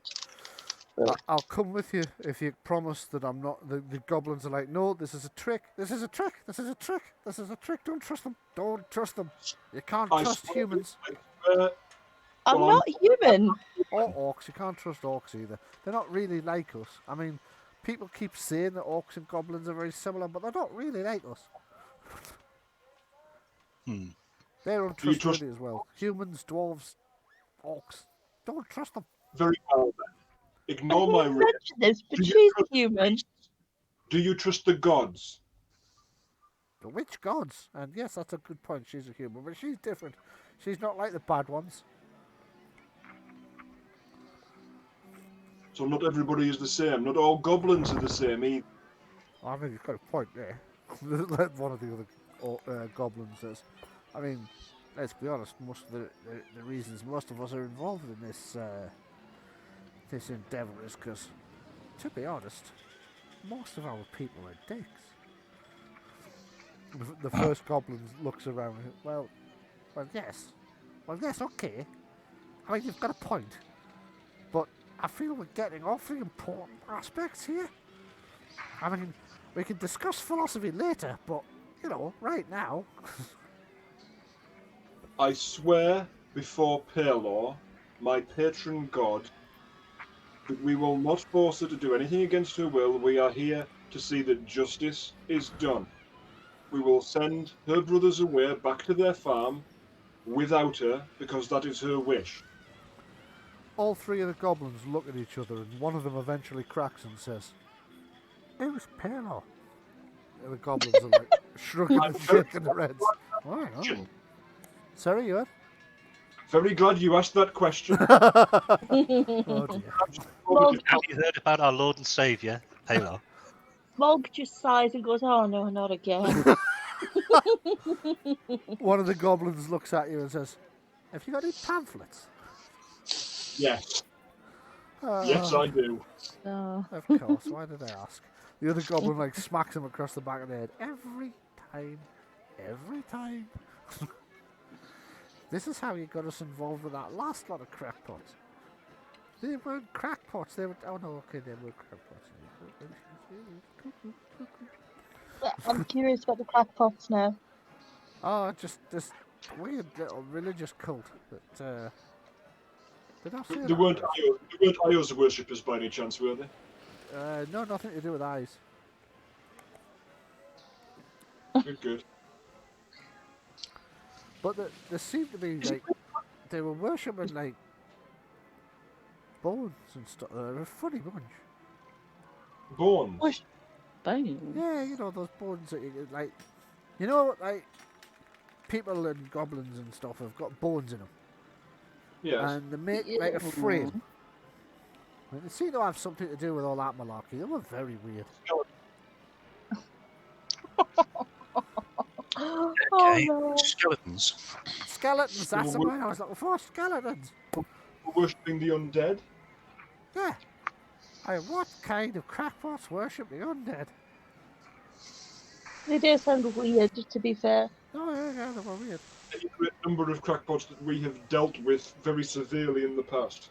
Hmm.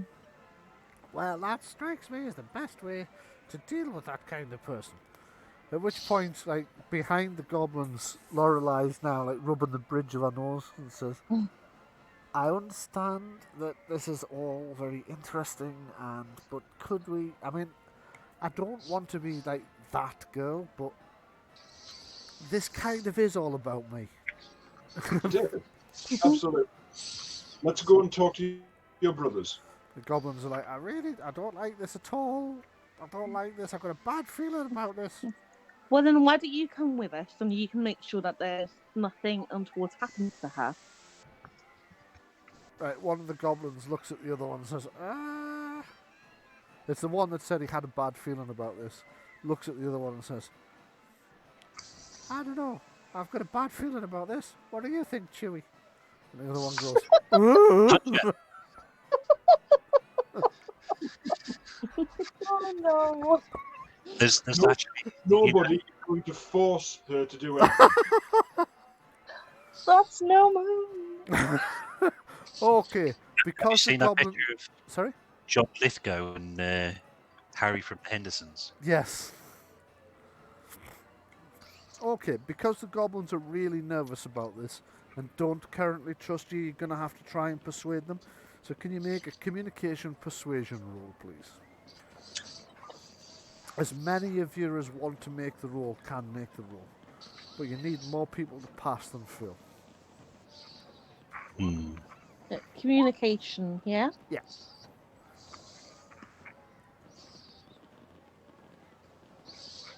Okay, Gar's actually passed quite well. The rest of you haven't exactly catastrophically failed. So they are a bit uncertain and they're not entirely convinced, but they kind of tentatively agree. But before they come with you, they all pick up like, wait a minute, we'll have to get our stuff, and they come back with like 10 peg hammers and stuff just to be on the safe side. They're really That's fair. nervous as you head back towards the entrance. They're really, really quite nervous. And I would ask you carry those items, but do not brandish them openly.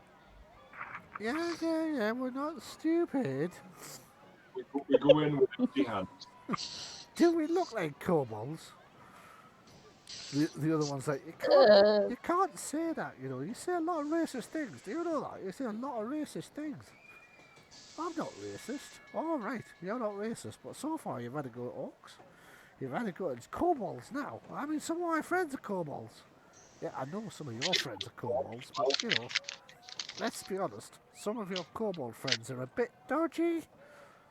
Well, yeah, okay, those ones are a bit dodgy, but like that doesn't mean all. At which point Lorelei like coughs, clears her throat. Like, sorry to interrupt, but once again, this is kind of all about me. All right, yeah, sorry. Let's go then. Okay. You all head off back to the entrance where like our brothers see you approaching and see her amongst them and kind of stand up. What are the goblins doing with you? It's alright, just leave your miniatures there. We'll be coming back. Fair enough. What are the goblins doing with you? What's going on? Just want our sister back. Or Eli's like, I'm not coming back. I don't want to come back. They've brainwashed her. That's what's happened. They've brainwashed her. I think she can think for herself. The goblins are like nodding furiously. Yeah, she can. Think for herself. Think for herself. Humans are good at that, I hear. There you go again with the racism. What? I just said humans are good at thinking for themselves. Car. Political correctness gone mad. Would you like me to check her over to see if she has been coerced in any form? I am a healer. She's definitely not. She's got like very slight bruising on the wrist where the goblin grabbed her earlier. But it doesn't look like that was kind of intentional. It more looks like the panic that broke out when her brothers showed up and they're trying to race her off to safety. And it is kind of mild bruising, which is like she says the same thing. It's just like it just happened when because he's got quite beefy fingers and claws. But the brothers are using this as a like, see, she's obviously frightened, as you would be around these monsters. The goblins look outraged. Say, oh, right, monsters, is it? And he calls me racist. Well, you are a bit racist. Will you shut up about it? He's just called us monsters. I think it's you three monsters she's afraid of, actually. How dare you? If we can all You goblinoids please are all the same, aren't you? Call us monsters. stop calling each other monsters. I'm an orc! Well, orcs are just We are goblinoids. The We are goblins are all like, no, they're bloody our not. species, and I would greatly appreciate if everybody acted as such. Now, Lorelei is of age. She is an adult woman, and under the laws of gods and men, she is a free citizen to make her own choices. What we must ascertain is that she is indeed making a free choice. Oh, We are here.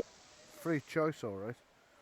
We are here entirely impartially as the Company of Light, representatives on this plane of the god Perlor, representatives of the law of the land.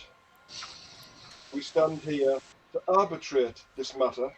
So, we have two opposed parties. We want to come to a peaceful resolution. Okay. Make Four. a persuasion test. So it's communication persuasion.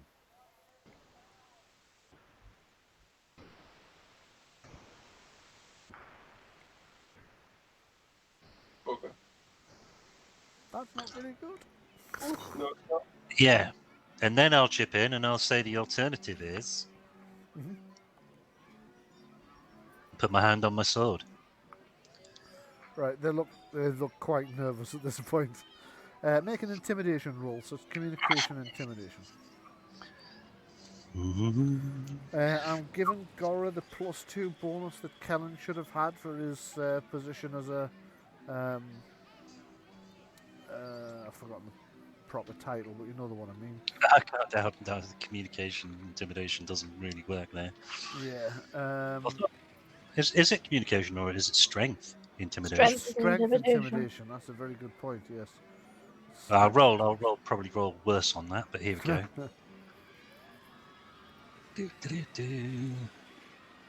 But it gets there. Yeah. Yeah, No. you rolled worse on that. However, what's happening here is you've got like two of the brothers are like resolute. No, that's our sister. We're taking our sister home. Nothing you can. But like the third brother is like, I mean, I've never been comfortable with this, to be honest. Just 20. Do you really want to see our sister married to that old man? Come on, we're ruined if it doesn't. Yeah, but that's hardly Lorelai's problem, is it? I mean, what kind of a life she's gonna have with a goblin carnival, like one of them says? The one that you've seen to have convinced is like, doesn't. It's not for us to decide for her, though, is it? Got to make our own decisions. All we can Kind do of is like she have with the creepy old man. The issue yeah, here is make a communication persuasion roll for Mog.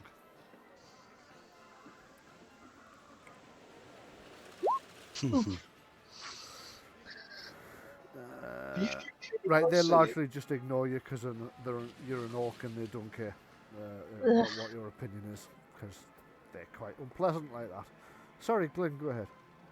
The issue here, as I see it, is that your family farm is struggling and you need financial income in order to make ends meet. They kind of Lorelei, bristle a little bit about that because that's, as far as they're concerned, that's sort of private business. But continue. Lorelei here is going to be gainfully employed by the Goblin Carnival. Is that not correct? I say, turning to the goblins. The goblins nod vigorously. In fact, might it not be the case that you require some strong men to help move things around, to put up tents, to do odd jobs? The goblins Would- look would- horrified at the suggestion. What? These guys? No bloody chance, they're psychos. You wouldn't want such men of this talent on your side in the event that trouble were to break out elsewhere? I wouldn't trust them to be on our side. Well, there is no deeper trust than that of the bonds of blood. Ah, so you think we should stab them? That seems fair. But no, I do not. Han, have you got a knife? I believe all weapons should remain in their place exactly as they are. Well, now we're going to get the blood out of them then. You want Chewie to punch him in the You nose? already have their blood within the carnival in Lorelei. Goblins look at it one another like, I think this dwarf is correct. The other goblins- Lorelei, Yes. would you object to sending some money home every now and then to help with the running of the farm from your pay packet from working at the carnival? I suppose. The goblins are like, well, you wouldn't really need much money, would you? Because, like, we feed you, you'll get a tent of your own. What are you going to spend the money on? You can send them back to these, assholes. Let's keep civil tongues in our heads. Alright, sorry. You can send them back to these Brothers. worshipful assholes. No offence intended.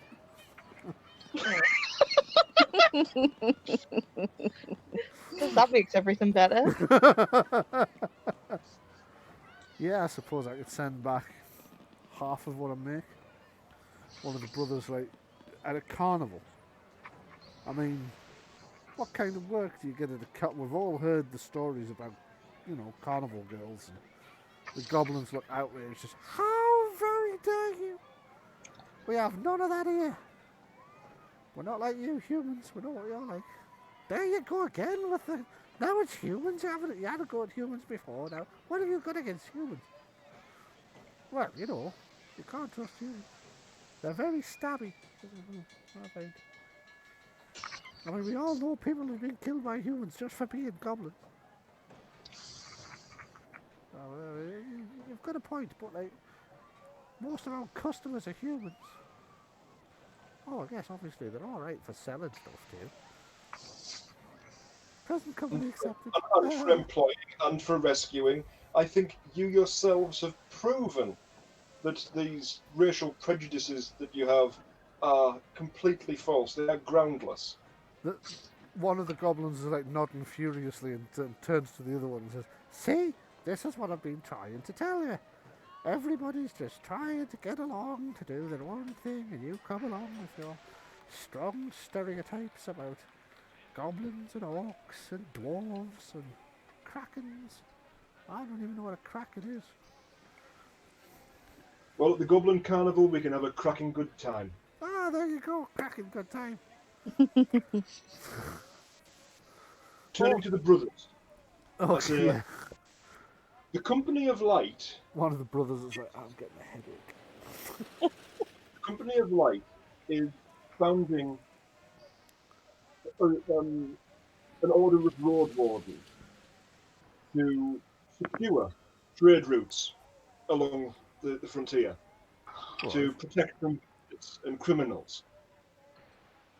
Your farm, as it is at the moment, may not be doing very well. If you need financial support, if you need gainful employment, would you consider coming under our banner? What, as road wardens? Yes. Make a persuasion roll. Or the alternative is you could become a supplier of food supply. And shelter. Ooh. Okay, both of you get to make a persuasion roll. Yeah, I don't know. Can I add etiquette to it? Yes, you can.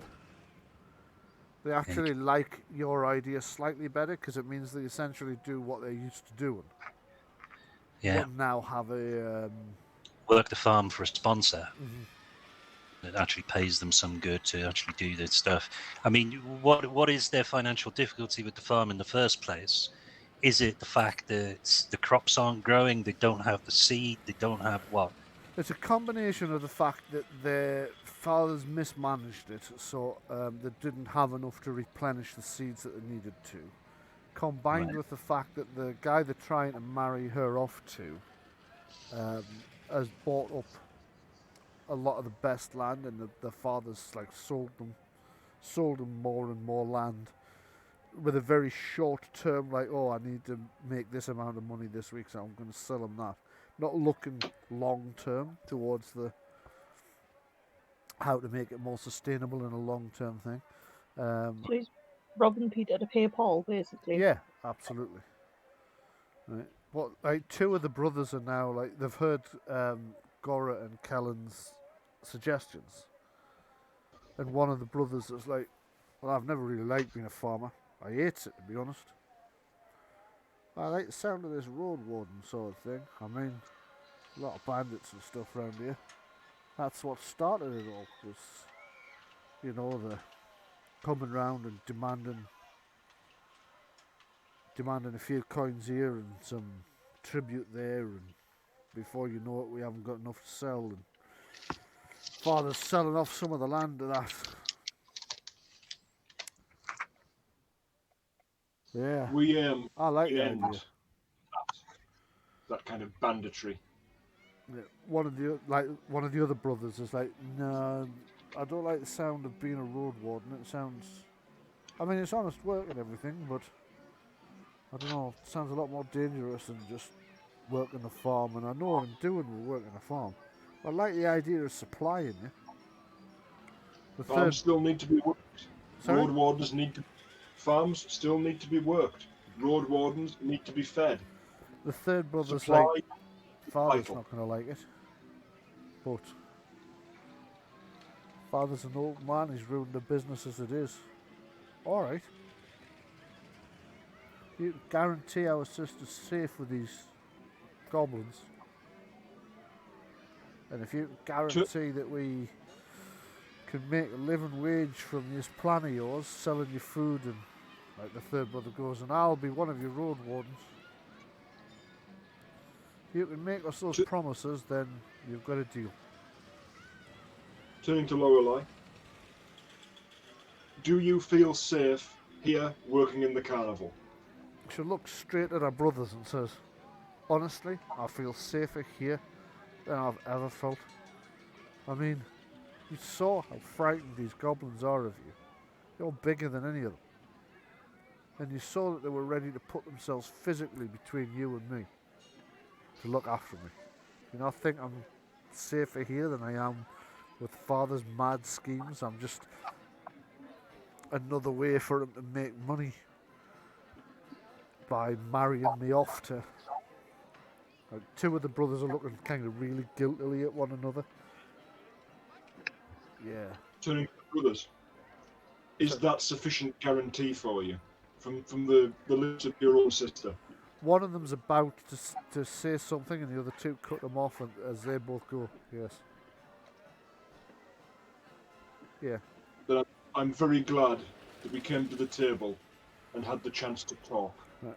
The one you convinced first actually comes to shake your hands. Even Moggs. Got a very tight grip, mind. Like one of those handshakes where you sort of worry about your knuckles a bit. Yeah. They shake your hand and agree and sort of wander off. And I'm going to give you all 100 points for solving that without degenerating into combat. So, you have your first recruit to the Road Wardens, which is, let me just check his name. So it is... Vauxhall or Vivaro? Yes, it's one of them, isn't it? Sorry.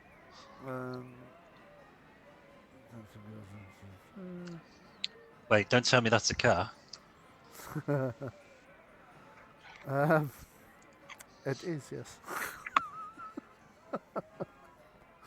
So yes, it is Vivaro. Vivaro is your first convert, and the brothers Vaux and Hal. You can now list them as allies, but definitely not friends. Right, okay. Whereas... sorry, go ahead. Could you drop their details into the chat, please? I mean, I can. There's not many details to add, but I'll tell you what I can about them. So, just to get the correct stuff and everything. Farmers, Vaux and brothers of... Right. There you go. First warden recruit. Viral.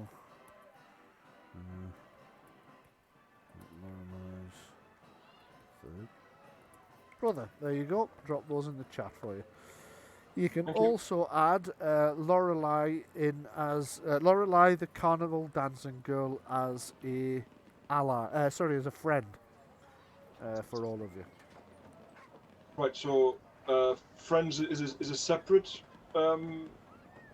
Yeah, you've got friends, you've got allies, you've got enemies. Allies are not necessarily friends, but they're not enemies either. And then friends are people that would like go out of their way to be helpful. Okay. You can also add the Goblin Carnival as friends. Wonderful.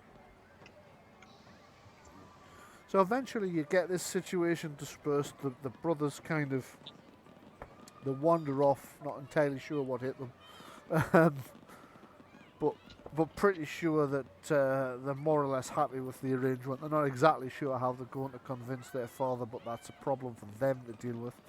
Lorelei is very, very thankful to you for helping, and so are the goblins. The goblins are like shaking your hands furiously, like pumping your hands at like 30 miles an hour. Thank you, thank you, thank you, thank you. Now, avail yourselves of our carnival, why don't you? And, well, I don't know what else we can do. Here, take some of these on the house.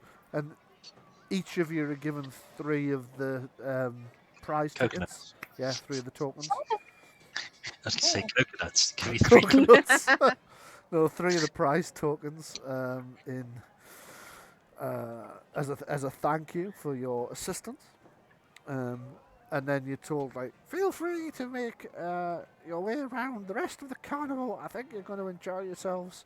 And if there's anything at all we can do, then do just let us know.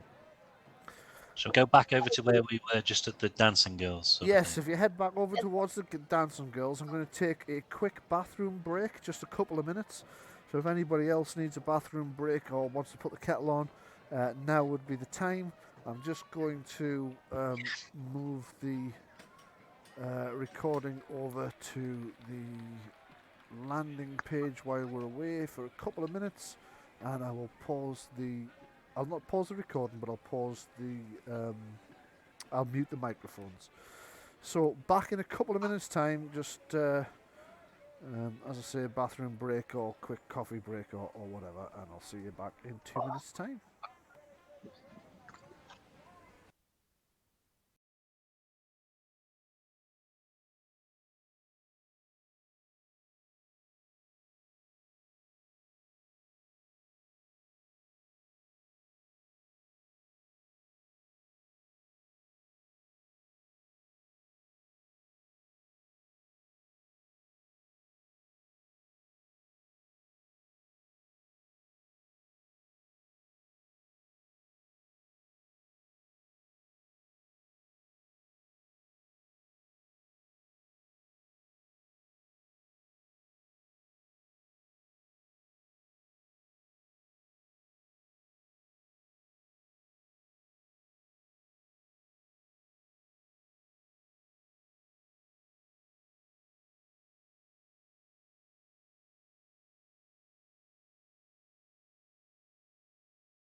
Okay, so welcome back after our quick break to the second part of the Goblin Carnival adventure. The party have just made a deal with Lorelei's brothers and solved the whole problem, or at least so it would seem, and have returned to attempt to enjoy the rest of the carnival. So if everybody would just like to move themselves back to where you were, over to the east, towards where Kellen has now fallen in, sort of north of the dancing girl booth.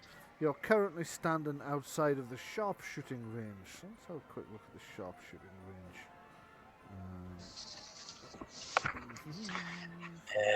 If only Alderaan was here.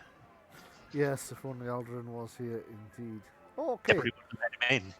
Probably not. Well, actually, the sharpshooting range is a copper piece for per arrow, and you're essentially you get more tickets the closer to the bullseye you get. But you notice that you have to use their crossbows. Is the thing. And taking a close look at the crossbows, those of you who are familiar with them, well, you would be hard pushed to hit anything with these. Because the strings are slightly off center in order to cause the arrow to the bolt to curve off slightly. And while some people are scoring like low, there's definitely not a lot of actually hitting the target going on, to be fair. Yeah. That probably means there's no chance for me doing it. Probably not, no. Could I have a go and try and compensate for it being a weirdly made crossbow? You can, yes. It is 1 copper piece per shot. Yep. The higher you score, the more, like 1, 2, or 3 tickets, depending on whether you score a 13, 15, or 17. Okay. So pay as many coppers as you want shots. I'll just hit the 1 for now. Okie dokie. Just the one, Mr. Swim. Just the one. And make a crossbow shot. With -2, okay. because they're designed to be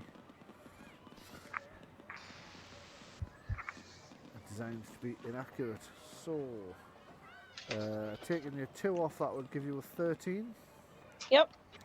That's 1 point, so you've got 1 prize ticket for that shot. Ooh. You know what? I'm going to pay another 2 copper. Okie dokie. You pay another 2 copper in, then they'll load another 2 crossbows up and hand you them. People are starting to gather round now because you're doing reasonably well. Ah, that's terrible. Your second shot almost hits the goblin in the hand. Oi! Sorry! I'm doing a shooting! Bloody hell. Sorry! Let the guy with the coconut shine abreast this problem. Oh. Okay, and your second shot at least misses him, but hits the backboard behind the thing. Thunk, thunk. There it is. Okay, so roll up, everybody. If you think they're a better shot than this orc, come and roll up. I mean, orcs not renowned as great shots. They're big, burly, strong, fighting. By the way, you know what you would do well in? There's a test of strength just up, a couple of booths up, and the wrestling. Probably do very well in wrestling. There's wrestling. There's wrestling. Didn't know about that. That would be probably this thing over here. This looks like a platform and somebody on a platform. That's the test of strength. Yeah. Oh, that's a test of strength. Oh, wrestling's up in the ring up the top there. It is. Yeah, it is. Okay, so and opposite the test of strength, these 3 brown booths here are the food vendors, and actually the booths all around the test of strength are the food vendors as well. Right, so there's cut me own throat dibbler's rat on a stick. There is, yep.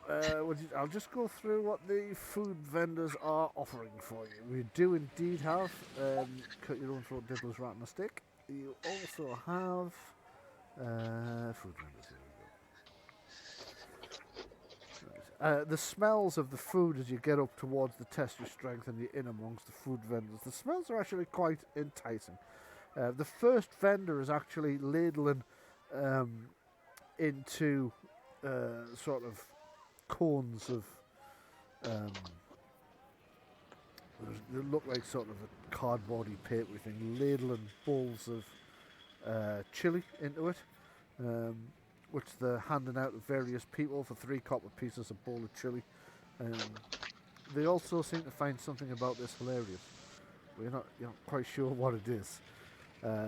Opposite them, you have the bubble candy, and you can actually see people as they walk away. They're eating the bubble candy, and then like they are. Every time they try and speak, there's just bubbles coming out of their mouth. The goblins find this hilarious. You can still hear what the people are saying, but you can only hear if you burst the bubble. That's brilliant.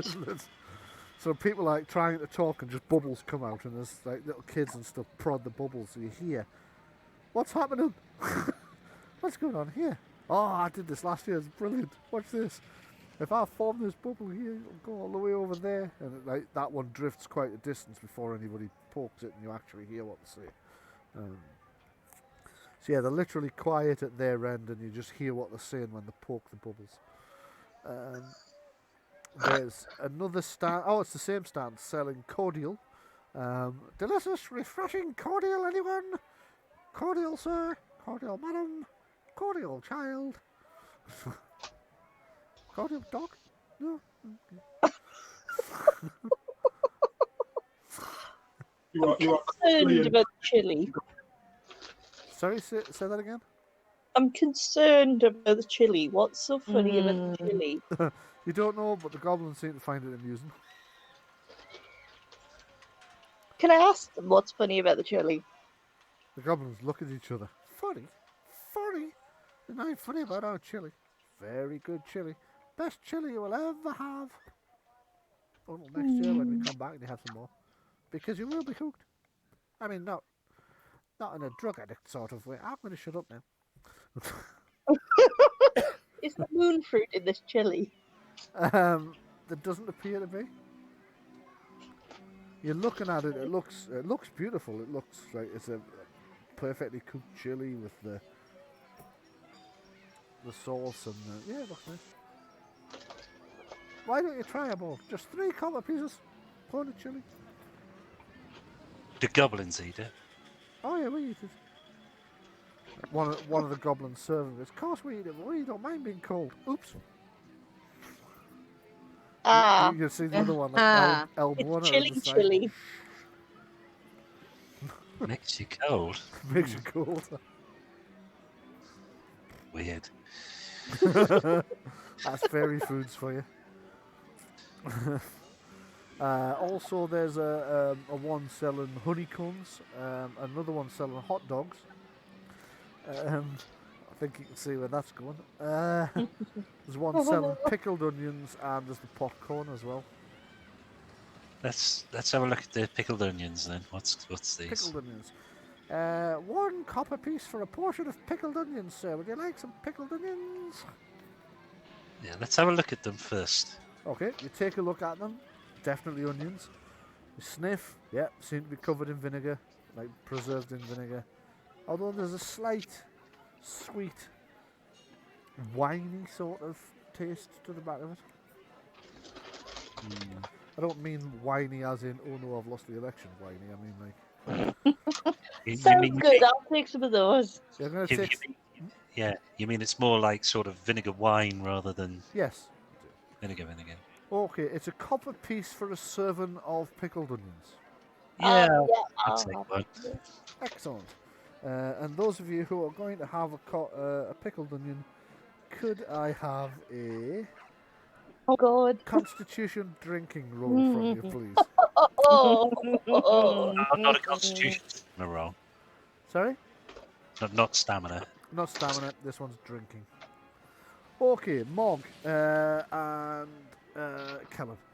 You both take a pickled onion and you just get that very pleasant light buzz you get from a strong wine or a port on a relaxing evening. So it hasn't, you've not gotten drunk from it or anything, but you just feel that little bit of an alcoholic buzz. Fairly potent. Fairly potent, yeah. Sounds like good. one portion of pickled onion. That's like one pickled onion. Or 2 small ones. How big is the serving sizing? The serving sizing is a large pickled onion or 2 small ones. Right, okay. Fair enough. And you're getting roughly the same effect of a fortified wine. Excellent. So you can imagine if you had too many of these, you'd be hammered. Yes. Or, to use I will another definitely vernacular, pickled. I will definitely be hitting these people up to cater my art show. Okay, you can make a note of that. If you can track them down, they'd be very happy to cater your art show when the time comes. Hot dogs, hot dogs. Anybody like some hot dogs? Served with relish or mustard. Those Now, are very actually- popular. Sorry? What's the strength test? Ah, the strength test. Right. Let's have a look at the strength test. Test your strength. Here we go. A brightly attired goblin stands upon a platform next to a wooden structure, upon which is a stone, a large target, and at the top a bell. The goblin calls out to the crowd, "Who will test their strength at Ogwog's Tower of Strength? Few, if any, can strike the bell. Can you?" The last to do it was an ogre, and he struggled. He scans the audience, taking care to look for muscular people, especially the most braggadly. Still, some of you look as if you would be able to move the stone. What do you say? Only 2 copper pieces. Come and have a go if you think you're strong enough. Well, I'll give it a go just for fun. Okie dokie. You take a look at the stone, you think, yeah, that looks as if it's got a fair bit of weight to it, but not like, it's not insane. You heft the mallet that they've got. Yeah, this is, it's well enough balanced for the job it's going to do. You wouldn't like to take it into battle, but for whacking a test your strength thing, you think, yeah. Okay, so it costs 2 copper pieces to enter, and if you make a strength might test, I'll tell you how high you scored. Here we go. Watch this fail. It is the carnival after all. It is the carnival, yeah. 13. So Kellen hefts the mallet and wham! Brings it down as hard as he can. The stone shoots up over half the height of the the thing and stops at a line that reads, "That all you got?" But at least he got past "could do better." My baby sister hits this mark, weak as a kitten. I'll give it another go then. Okay. That was your warm-up test, so you pop in another 2 gold pieces and... copper pieces. That suddenly became very expensive, didn't it? And winding up, you wham it again. It's really rubbing off on you there, Brian. Yes, suddenly you feel you've just wine's not quite got the pickles have hit, and it lifts less far than it did earlier, and you reach could do better. One last try then. One last time, throwing 2 more copper coins at the goblin, who's now rubbing his hands with glee. Come on, see what you can do. Bang. Thunk, bang, whoosh, straight to the top. It goes all the way up to could do better, past I suppose, streaks past that all you got, straight through, not too bad, into, ooh, look at the tough guy, and just tops out at impressive, which puts it only a little bit short of actually ringing the bell. But you are feeling the strain from it. The stone's slightly heavier than you took it to be when you looked. You don't think they've set you up or anything. You don't think it's that. You just think it's just a little bit heavier than you maybe imagined. Yeah. My turn! Probably need to roll a 21 then. Yeah. Right. Mog claps her hands together, rubs them, picks up the mallet. You can see the goblin take one look at Mog, still looking upwards, still scanning upwards. You can see him gulp as he... Hi. Oh dear. Can they intimidate the hammer? Okay, step right up. No, you can't intimidate the hammer. Okay, step right up and give it a go. That'll be 2 copper pieces. Oh, really? Thunk! It goes straight past a silk-winged fairy, weak as a kitten. My baby sister hits this mark. Could do better, and just nudges its way into, I suppose. The goblin kind of leaps up and down with glee, clapping its hands. Well, could do better, could do better. I expected more from you, I must say. Those big, strong muscles Yep. being atrophied a bit. Just warming up. Had one of those pickled onions. Ah, that would explain it. That would explain it. Pickled it. They're good, they weren't they? Sorry, I hit the hammer and then give the 2 copper. Sorry. That's okay, right. Oh dear. Right. You give him the 2 copper, you whack it, it goes hurtling up and stops somewhere between not bad and ooh, look at the tough guy. The goblin kind of nods, better. You're getting your hand in there, girl. Do you want to try again? Yeah, I had another 2 copper. Excellent. Go on then, give it another go. Oh, really? Thunk. It goes up this time, you only get to... Is that all you've got? The goblin's sort of shaking his head. We really expected better. Still, you did well. Once more. Oh, you're going to try again? I've got to admire that. I have got to admire that. Off you go. Maybe give it a couple of seconds because those... Oh, no, you've hit it already. Okay, ding.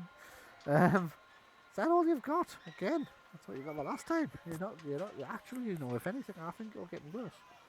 It must be those pickled onions. They're strong, those pickled onions this year. Stronger than last year, I think. Give me a bit of gas, if I'm honest. Yeah, I think I'm adding pickled onions to my next shopping list, actually. Because I've now got a hankering for them. Sorry. Would anybody like to have a go at, or anybody else, or would Mog like to have another go at the testosterone? Pass that hammer over here. My people know a bit about hammers. The goblin kind of looks round. Where'd that come from? And then looks down, not very far, because the goblin's actually only about an inch taller than you. Ah, hello. Yes. Your people are quite good with hammers. Hands you the hammer. Let's see them. See what you can do. You thump the thing. It climbs up to about. Could do better.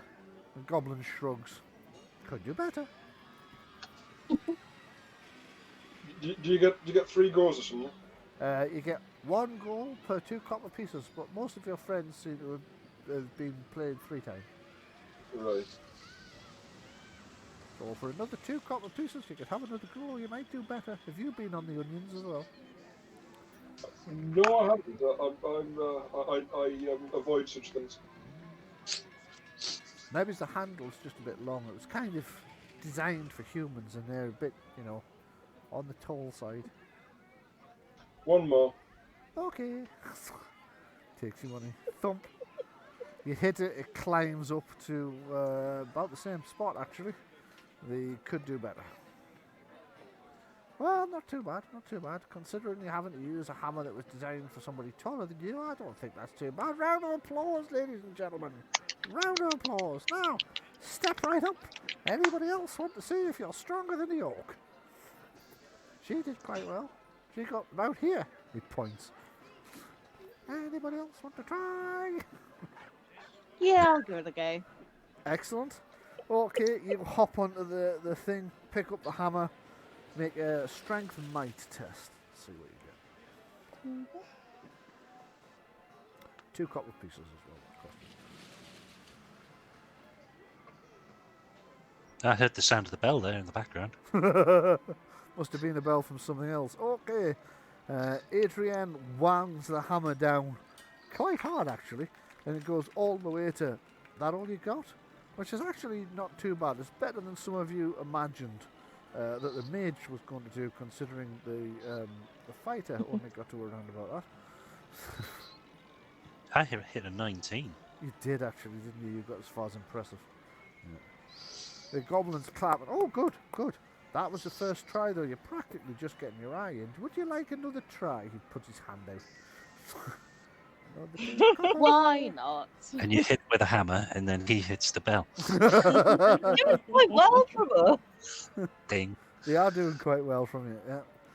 Okay, so Adrian takes another swing. You must be getting tired. Could do better, could do better.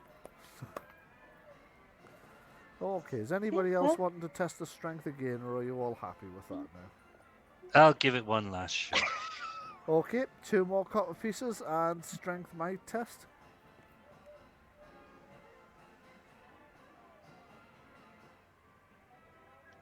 Three assist.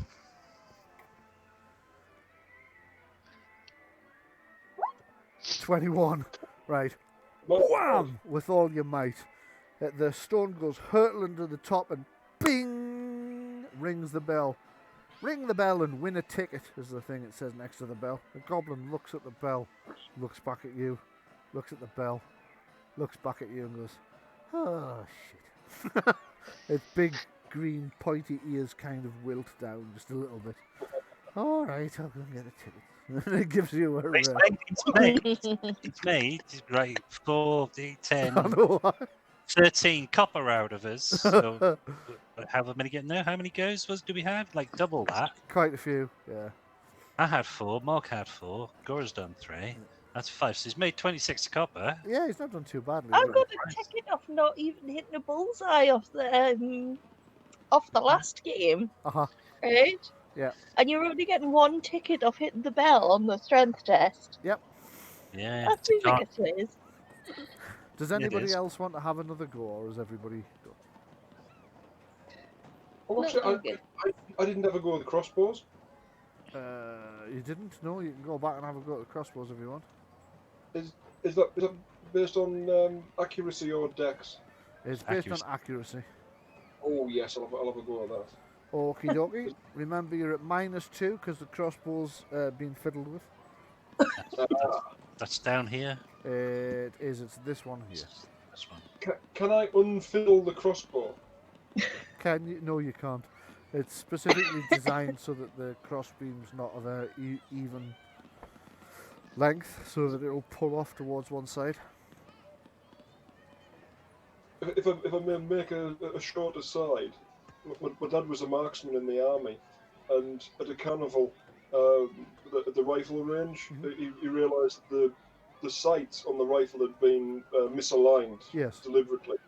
So he reset them. Yeah. And made every shot and just won all of the hot dogs on the stand. And he said, just line those up as well. I'm not carrying all those home, and he just blasted them all. Alright, so accuracy. At a -2 though. -2. So aim, yeah? Aim, yes, you can aim, yeah. So we take that to 14. So that's yes, that's 1 ticket. You hit the outer ring, and the little goblin on the booth hands you a ticket. Cool. Very good. You dwarves are very good shots. Yeah, does he not get +1 for aiming? Yes, he would. So that would cancel out. So that would take you to 16, which might actually be 2 tickets. Just give me a second. It absolutely is 2 tickets. Yes. Hang on a second. It's -2 because of the crossbow. Oh yes, -2. So you scored 15. So Plus that would 1. be equal to a hard shot, which is 2 points. Right. Okay. So under 13 is a miss. 13 to Yep. 14 is 1 ticket. 15 to 16 is 2. 17 or better is 3. Okay. I think I'll quit while I'm ahead. Right. Yes, we get a lot of that. He'll all be with you. And with you. Just as you're leaving, you hear the goblin stage whisper to somebody else. Who's Palo? Okay. Right. So what do these hot dogs look like? Ah, right. Hot dogs. Let's have a look under the food vendors. Hot dogs. These delicious, I'll try that again. These delicious sausages and buns are served with relish and or mustard. They look and smell extremely pleasant. Yeah, what are they made out of, though? The goblin Dogs. looks and like, it's in the name, dogs. You see like loads of people who are eating one suddenly stop. So go. The goblin starts laughing and going, I'm just kidding, of course they're not made of dogs. These are your best pork hot dogs. So they're not dogs then. No, they're not dogs. The hot dogs are not dogs. Not dogs. Okay. The goblin finds your joke incredibly funny. I'm going to remember that one. Right, we'll carry on then. Okay. Actually, on the way past again, I'm not going to eat it now, but I'd like to grab some of that bubble candy. Okay. So let me just find the bubble candy. I do think that's got utility. It has. So, right, when you eat the bubble candy, the person's voice is lost, but by bursting the bubble, you can hear whatever it was they said. The bubbles burst automatically after travelling 5 meters if they haven't been burst before then. The effects last for the rest of the scene after you've eaten the candy. Unfortunately, the candies lose their magical potency if kept for longer than 24 hours, becoming just normal candy. Okay. Still want some. Yeah. How long would the pickled onions last for? Pickled onions last for the rest of the scene. No, I was meaning if you were to buy some and then put them in a jar. Oh, Does the right. pick- Sorry. Yes. They last for 3 weeks, and then just become standard pickled onions. Right. Okay. There's a shifty-looking fella in a cloak there. Yeah. He is a And bit then shifty, isn't he? twins And he there. appears to be he appears to be one of the barkers for the bunker booths, but all the bunker booths are sort of very similar types of thing. The next point of interest is probably the wrestling. What's this guy doing? Preaching? Which guy is that? That's the wrestling barker. Let's just give me a second and I'll open that, because you've got this guy's the barker and then you've got the ring next to it. So let's just open the wrestling. Yeah, that big red guy looks tough. He does look a bit tough. He's quite large. He's considering it. Okay, so a muscular goblin in a pair of brightly coloured shorts is posing in a wrestling ring. It's over here. Showing his muscles and jumping up and down as if limbering up. In front of the ring, a somewhat portly halfling. That's the one you spotted here. Is calling to the crowd. Step up and try your luck against Borgo the Magnificent in the ring. 3 falls are a submission. No kicking, no elbowing, no biting. Step right up and cross my palm with a silver coin for a chance to win 3 tickets, and for the bragging rights to say that you beat Borgo the Magnificent in the ring. No eye gouging either, is there? No eye gouging either. I should probably have mentioned that. No kicking, no elbowing, no biting, no eye gouging, no magic. Just wrestling. Just wrestling.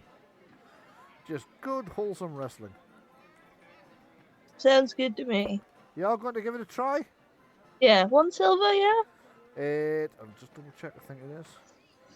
Yes, it is. So- That's 1 silver. Thank you very much.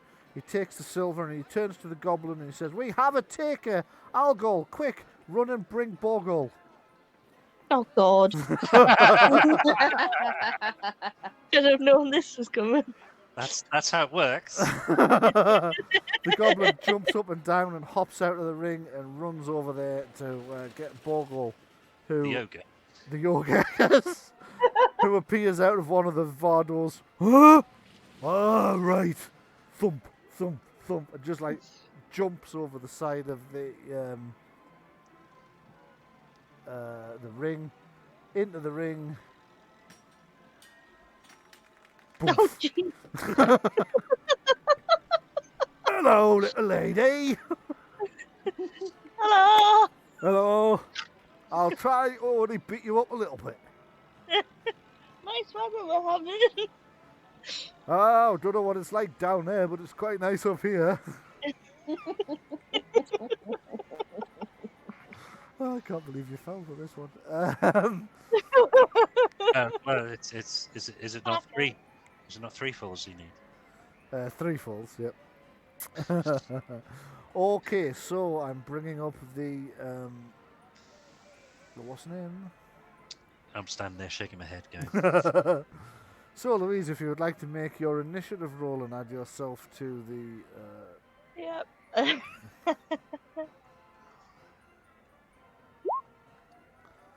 Okay, well, you're faster than he is.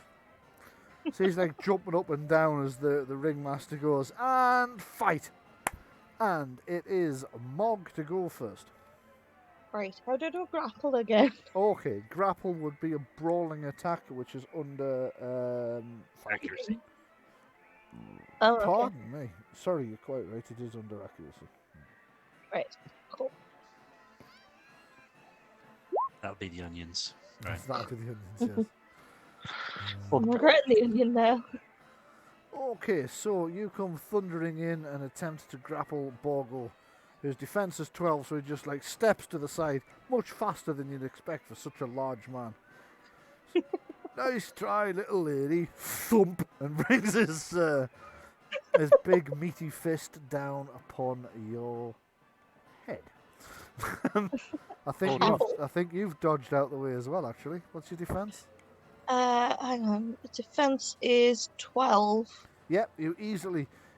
He might be fast to get out of the way, but you found that he telegraphed that swing quite a bit. So as he brings his fist down, you dodge round behind him. You can make your next attack. What would a fighting roll do? Would that be just like a sort of punch or something, yeah? Let's just have a look. Fighting tends to cover things like It's weapons. Weapons, yeah. Oh, okay. So unarmed Oh. combat uses accuracy, armed combat uses fighting. Okay. Except for Can I light. try and intimidate him? Yes, you can absolutely Okay. try and intimidate him. Shit. It's looking really scary. He reels back a bit, a little bit surprised at this aggressive orc that's half his size. He will miss his attack this round, so go ahead and Who make. you calling little lady? Okay, so that counts as a in these circumstances, not usually, but Yep. in these circumstances, that counts as your minor action. So you get Okay. your attack this round. He misses an attack because you intimidated him, and then you get your next attack. So go ahead and make 2 attacks. 14. So what would you like to do with your first hit? Hang on. Kicking someone in the foot wouldn't be allowed, would it? I'll just double check the rules, but I think so. Yeah, said If kick him. it's allowed, I'm doing it. Hold on, I seem to have closed. Sweep the his rules. legs. Sweep his You legs. can definitely sweep his legs. Yeah. Oh, definitely. You would need to score stunts and knock prone to score a point, though. So, yeah, you just roll the damage, because the other thing is this is subdual damage. So if anybody gets Okay. down to 0, you have beaten them. They throw in the towel, but you haven't actually done them any long-term damage. Okay. So what would the damage be? So that was a kick. That's D3 Yep. Plus you add your strength. plus your strength. Sorry, yes. Okay, hang on. Oh, D3 isn't an option. How do I do this? It's roll die. Slash roll. D3. Plus my strength, which is 3 now. Hang on. It's not recognizing the command.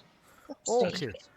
You could just type into your attack if you open a new entry for attack. You could type in like kick, Ah, right, yeah, I roll get would you. be whatever your accuracy would be, and then the damage would be 1d3. You could try that. And if that fails, just roll a d6 and I'll laugh it. Hang on.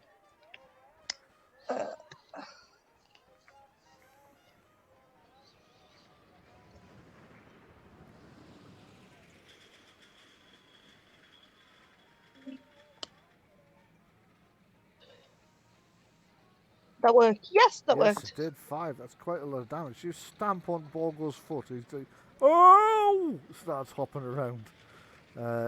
As he does that, you make your second attack, but sadly have missed. So check he's got natural armor of 2 points. That's 3 points to get through. Okay. So, that's your 2 attacks. Borgo then goes... so hold on, no, it would have been you, then Borgo, then you again. Yeah, then Borgo, that's right. Okay. Yep. So Borgo's going to attempt to thump you on the top of the head again. Because you are a bit short. Well, you're not, but compared to him you are. You're actually about 6'6" or something, I think, if I remember right. Yeah, pretty tall. Not used to thunk. looking up. Bang! He knocks you Ow! smack on the top of the Whee! head, and for a 6-point stunt, knocks you unconscious. What? You awake several minutes later with Borgo like standing over you, and the little goblin in the speedos is pressing a compact pen to your head. You all right? And Borgo's going, "Oh, sorry, little lady. Are you okay? Fine. You're Thank you. very pretty." You're a person.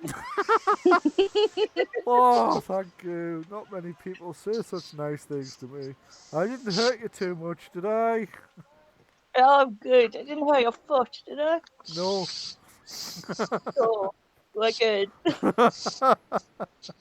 Mog's made a friend. Mog's made a friend, yep. Mog, you can actually add Borgo the Ogre Pugilist as friends. Excellent. And make a note that Borgo the Ogre Pugilist can be found in the Goblin Carnival. Once you've made sure that you're okay, because he's won because of a knockout, he gets out the inn and heads back. The Goblin goes, "Don't suppose you fancy another try?" Definitely not. Anybody else? I bet the crowd's basically going, okay. Yeah. The rest of the crowd, I mean, Mog's got no idea what happened, because one minute she was stamping on the ogre's foot, the next minute she was walking up flat on her back with a goblin like pressing a cold compact to her head. But the rest of you, what you saw was Mog went in, stamped on his foot, the crowd went, "Yay!" The ogre went thunk and knocked her unconscious, and the crowd all went, "Ooh!" Ooh, that's going to hurt. Yeah. The crowd's dissipating a little bit, and the goblin, the halfling's rubbing his eyes, going, "Not so fast. I've told you, drag it out, make it look like the standard chance. How many times?"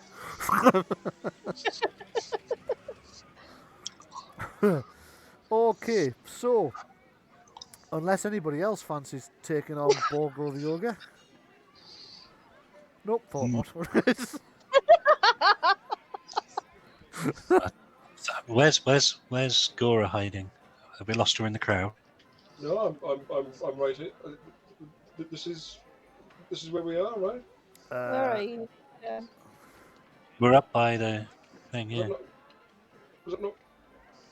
Have I been at the wrong stall all this time? I think you've been at the wrong store. Well, I got distracted with the crossbow. You did. You got distracted by the crossbow. So you arrived just in time to see people helping Mog out of the inn. Mog's eyes look a bit crossed. Got a headache now. Must be those onions. Must be. I'm fine. Does she need healing? I'm okay.